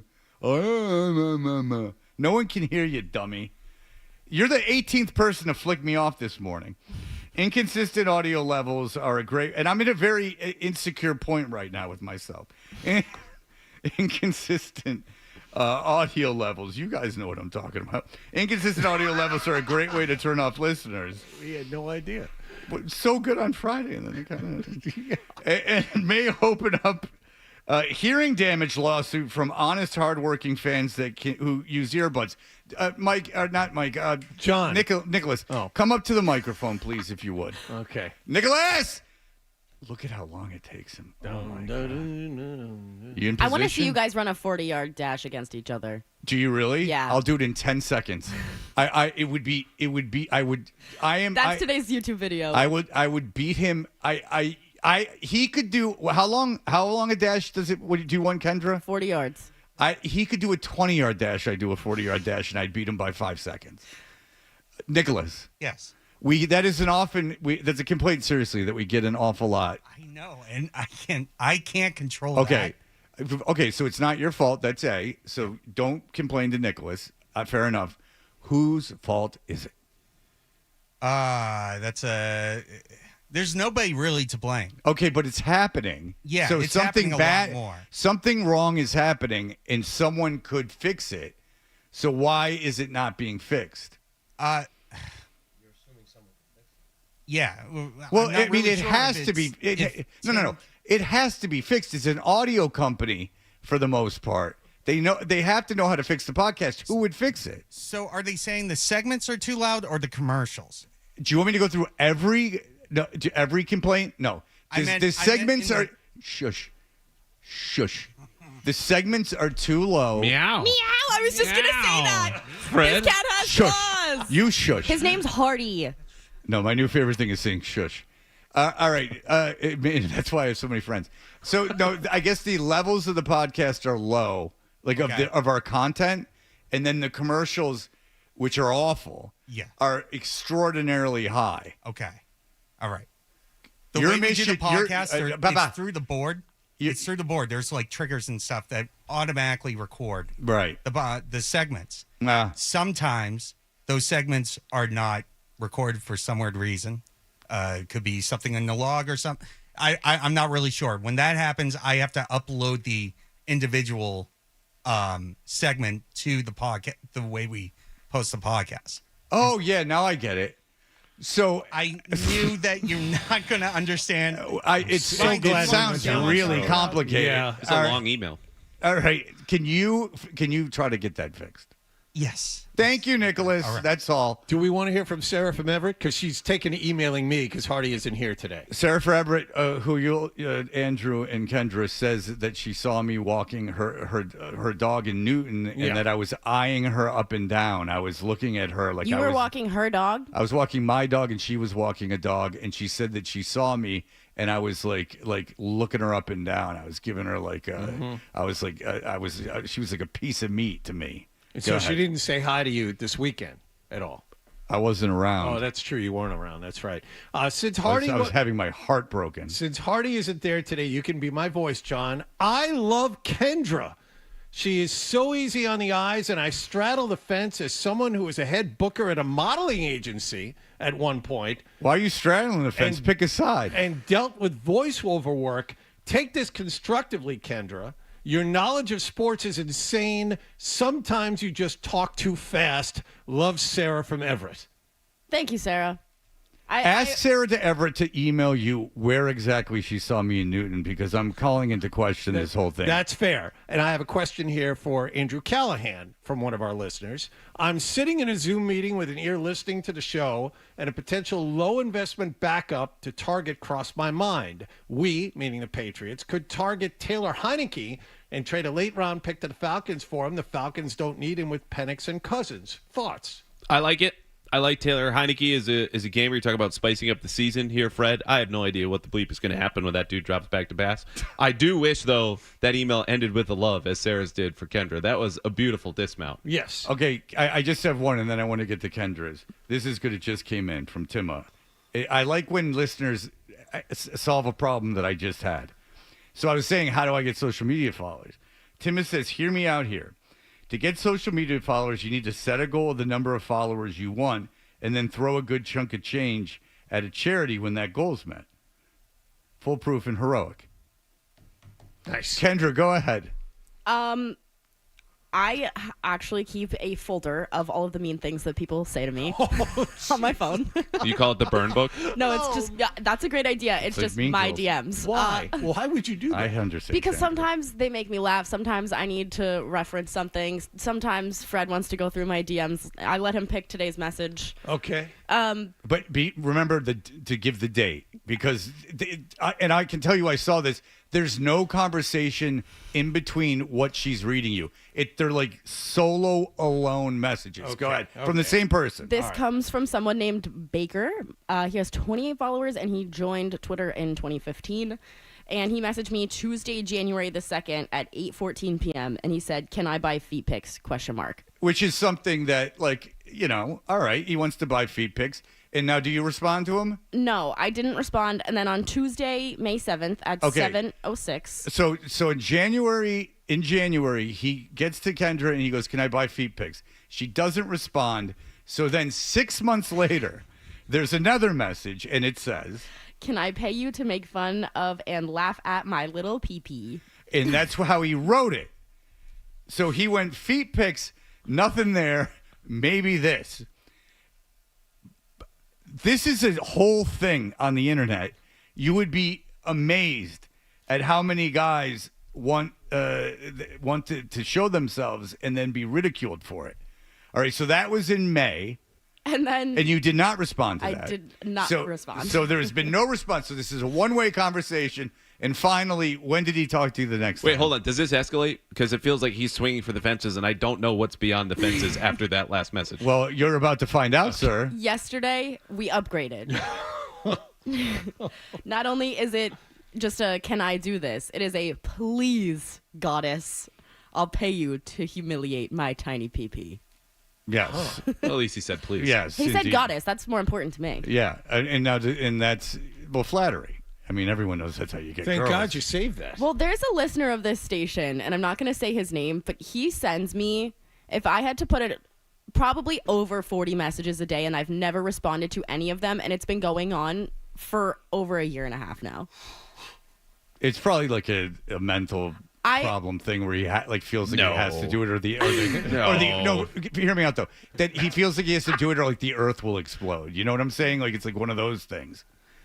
But Kendra has been kind enough, because she knows I love them, to show me a lot of the explicit pictures that she gets with my permission.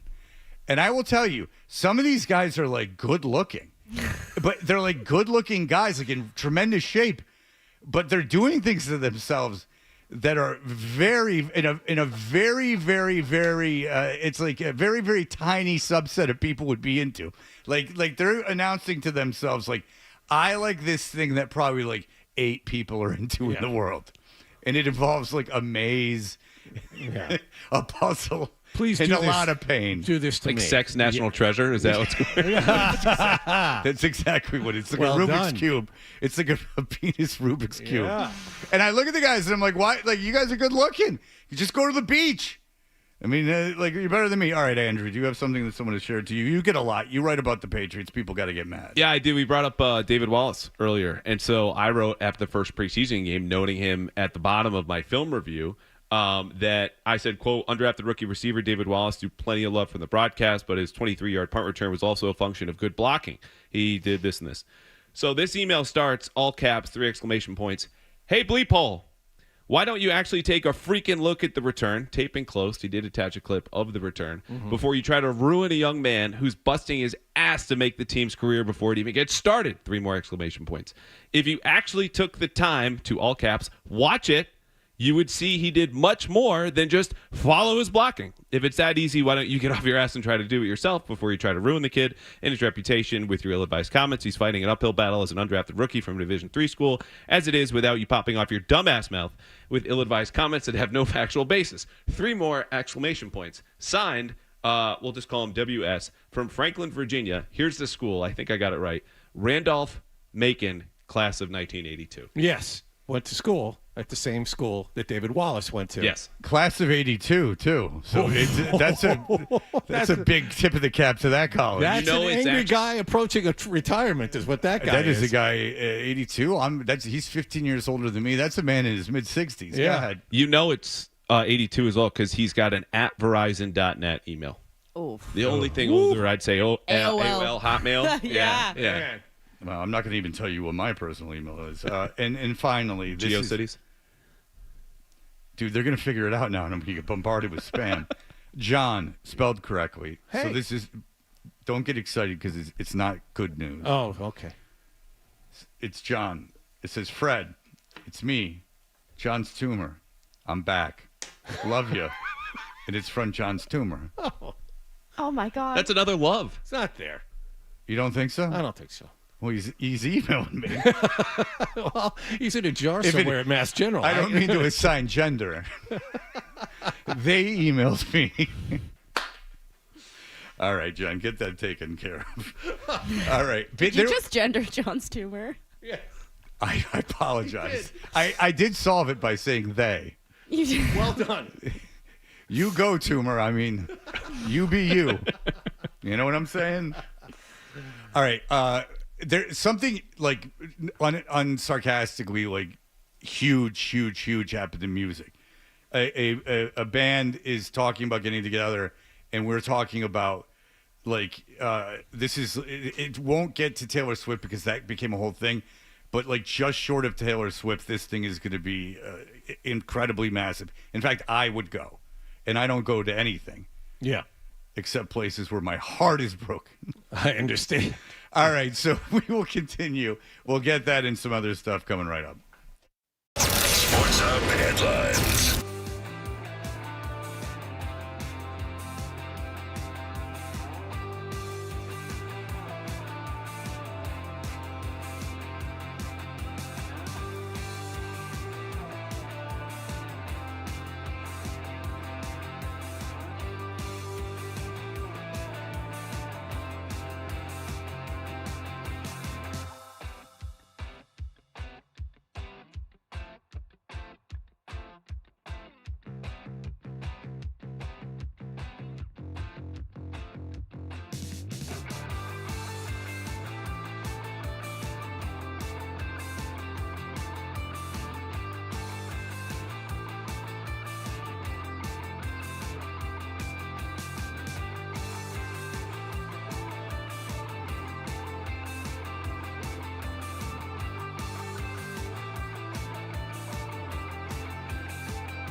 or go to insurekidsnow.gov.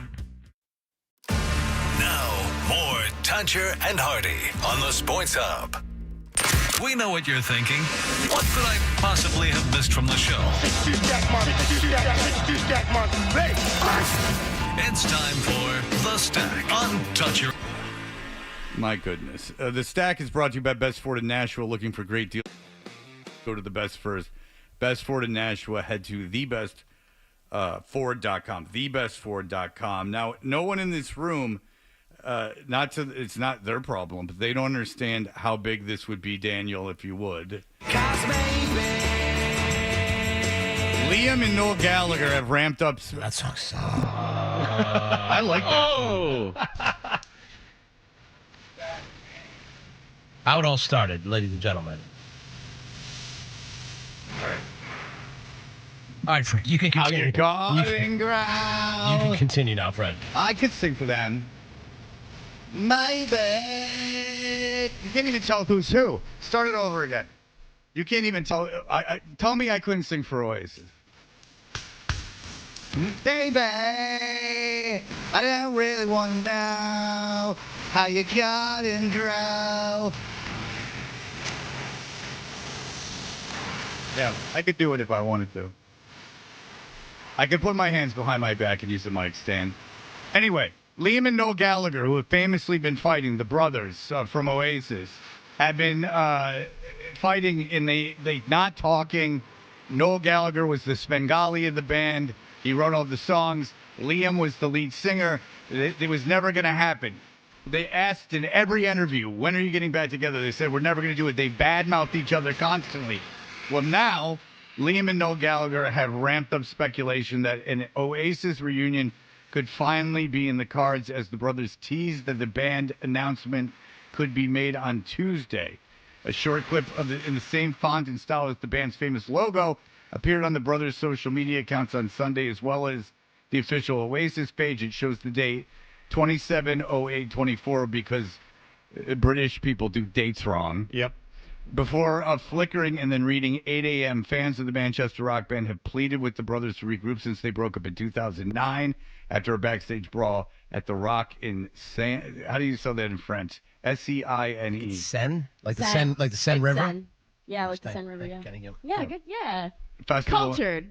Yeah, you guys are really great. Festival in Paris. Now, I contend that if, first of all, if Oasis gets together, I was telling Andrew, because none of you guys are I mean, they're like, we're a sensation, but if Oasis gets together, they could play. Is Wembley the big venue? They'll do 4 shows at Wembley. But they'll do Glastonbury. Yeah, if they really wanted to press their luck at Wembley, which is 70,000 seats, say, how many times do you think they could play it and sell it out if they press their luck? 4 or 5. Taylor Swift did 7, I think. I think they could do it 10 times. Oh. I think in England, they could do it 10 times. But there's other stadiums, all the other football stadiums. Okay, Wembley. This is just an exercise. Wow. That they're playing 10 would be aggressive. I'm telling you. But almost 1 million paid. I bet you they could get 1 million. Well, yeah, there's repeats, but they could get 1 million people there. And by the way, they'd play. Do you think they'd play stadiums here, right? Nick and I brought that up, and I said, you know what? If it's going to be a summer tour next year, my bet is Gillette here in the U.S., or it might be a little bit of a stretch, and not the Garden. They'll do Fenway, which is 38,000. Fenway's bigger than the Garden. Yeah, twice. Yeah. So that's 2 Garden shows, less than Gillette. So you're. I think you're right. I think Fenway, that would be huge. And you would go. Oh God, yeah. I would go too. Absolutely. I never thought I'd see them play because they broke up before I was. Oh, I saw them. Yeah. I was in radio.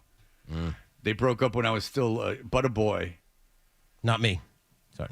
Interviewed Noel. Well, didn't interview him. Just asked him a couple questions, and he did get up and walked out. He could be cool too. Swore a couple times and then walked out. You know what's funny? Signed a bunch of stuff, which is awesome. Like if you find him like on the right day, like he can be like a great interview, but then the other 75% of the time he's awful. Yeah, I saw him last summer at the MGM Music Hall. His band, the High Flying Birds, right down there at Fenway. John was there. And isn't it funny that it's all Noel anyway, and he can sing the songs, but it doesn't matter. Like people just want to see the original band. Mm-hmm. They want to see the brothers together tomorrow, 8 a.m.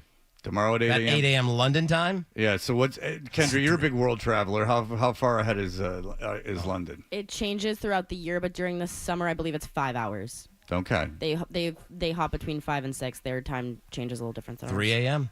All right. 3 a.m. So we'll have the announcement before we get on the air tomorrow. No, they're ahead. They're ahead 5 hours. Right. So wouldn't their 8 o'clock a.m. announcement be our 3 a.m. here? So they will have announced it before. Oh! Thank you. Are you going to get up? For work? I hope so. No. Are you going to get up to hear the announcement? No. You call yourself a fan. I'm an Anglophile, Fred. You'll be up a half hour later, though, yeah? I will, 3:30 is the wake-up time here? Yep. You wake up at 3:30? I get up at 3. You could always live in the state. And not 3 states away? Yeah. I mean, you could always helpful. not live in Maine. Yeah. All right. Here comes Scott Zolak. There's no time to get you your nonsense there, Wally. Hey. All right, Scotty. Anytime Scott can come in and start speaking is a bonus. It's for all called a of us. crossover, and it shows that we all get along like a happy family. Yep.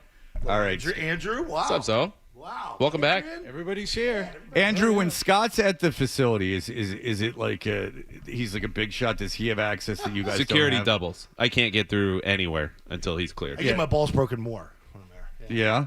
Yeah. Does he walk around like you have to like show credentials and stuff, and Scott's just got Yeah, I like, take a walk knee, around? honestly. Scott's got the fast pass. They have Just zip by everybody. They have a new system this year. So the league has implemented a new system. So it's scanned like everywhere we went in D.C. It's as dumpy as the stadium that was, or Landover, Maryland, wherever the hell the thing was. You're scanning everywhere you go. So new league rules with security this year. By the way, good job calling the game last night. I like the way that you got so upset at the offensive line, the continuous It was a penalties. developing. I mean, this has been going on for a couple weeks. Right. And I noticed it on the TV, and I couldn't talk that much about it because I wasn't doing the color part of it. I'm sort of directing traffic, but I'm like, they're lined up in the backfield. Like, it looks like. Do you think it's a coaching thing, or No. I think it's a league thing, and I think it's an issue, like to where the league is so pass happy now. You watch Kansas City. Yeah, Their Kansas tackles City are- last year. Yeah, Yeah. I'm losing it every game, whether we're against them, even going back to 4 or 5 years ago, in the heyday, the AFC title game. They're in the backfield. It looks like punt protection. It looks like the up guy in punt protection. Yeah, I remember. And the whole league is heading that way. I remember all of us complaining about Kansas City in the playoffs last year. All right. Yeah, we'll get into it during our show. Andrew Callahan's going to be a part of the show during the football season. We're excited for that. He'll be coming in for an hour once a week, and Kendra's always a part of the show. Thank you, Kendra. I already let you plug your stuff, so there you have it. And John? Yeah. Good job, buddy. Thanks, man. I'll see you tomorrow morning. Danny Roach is going to be here, so you'll be in your regular seat. Sweet. I saw him down there. He's Yeah. everywhere, man. That poor guy. He loves it, though. Planes, trains, and automobiles. He's like, hi. He loves it.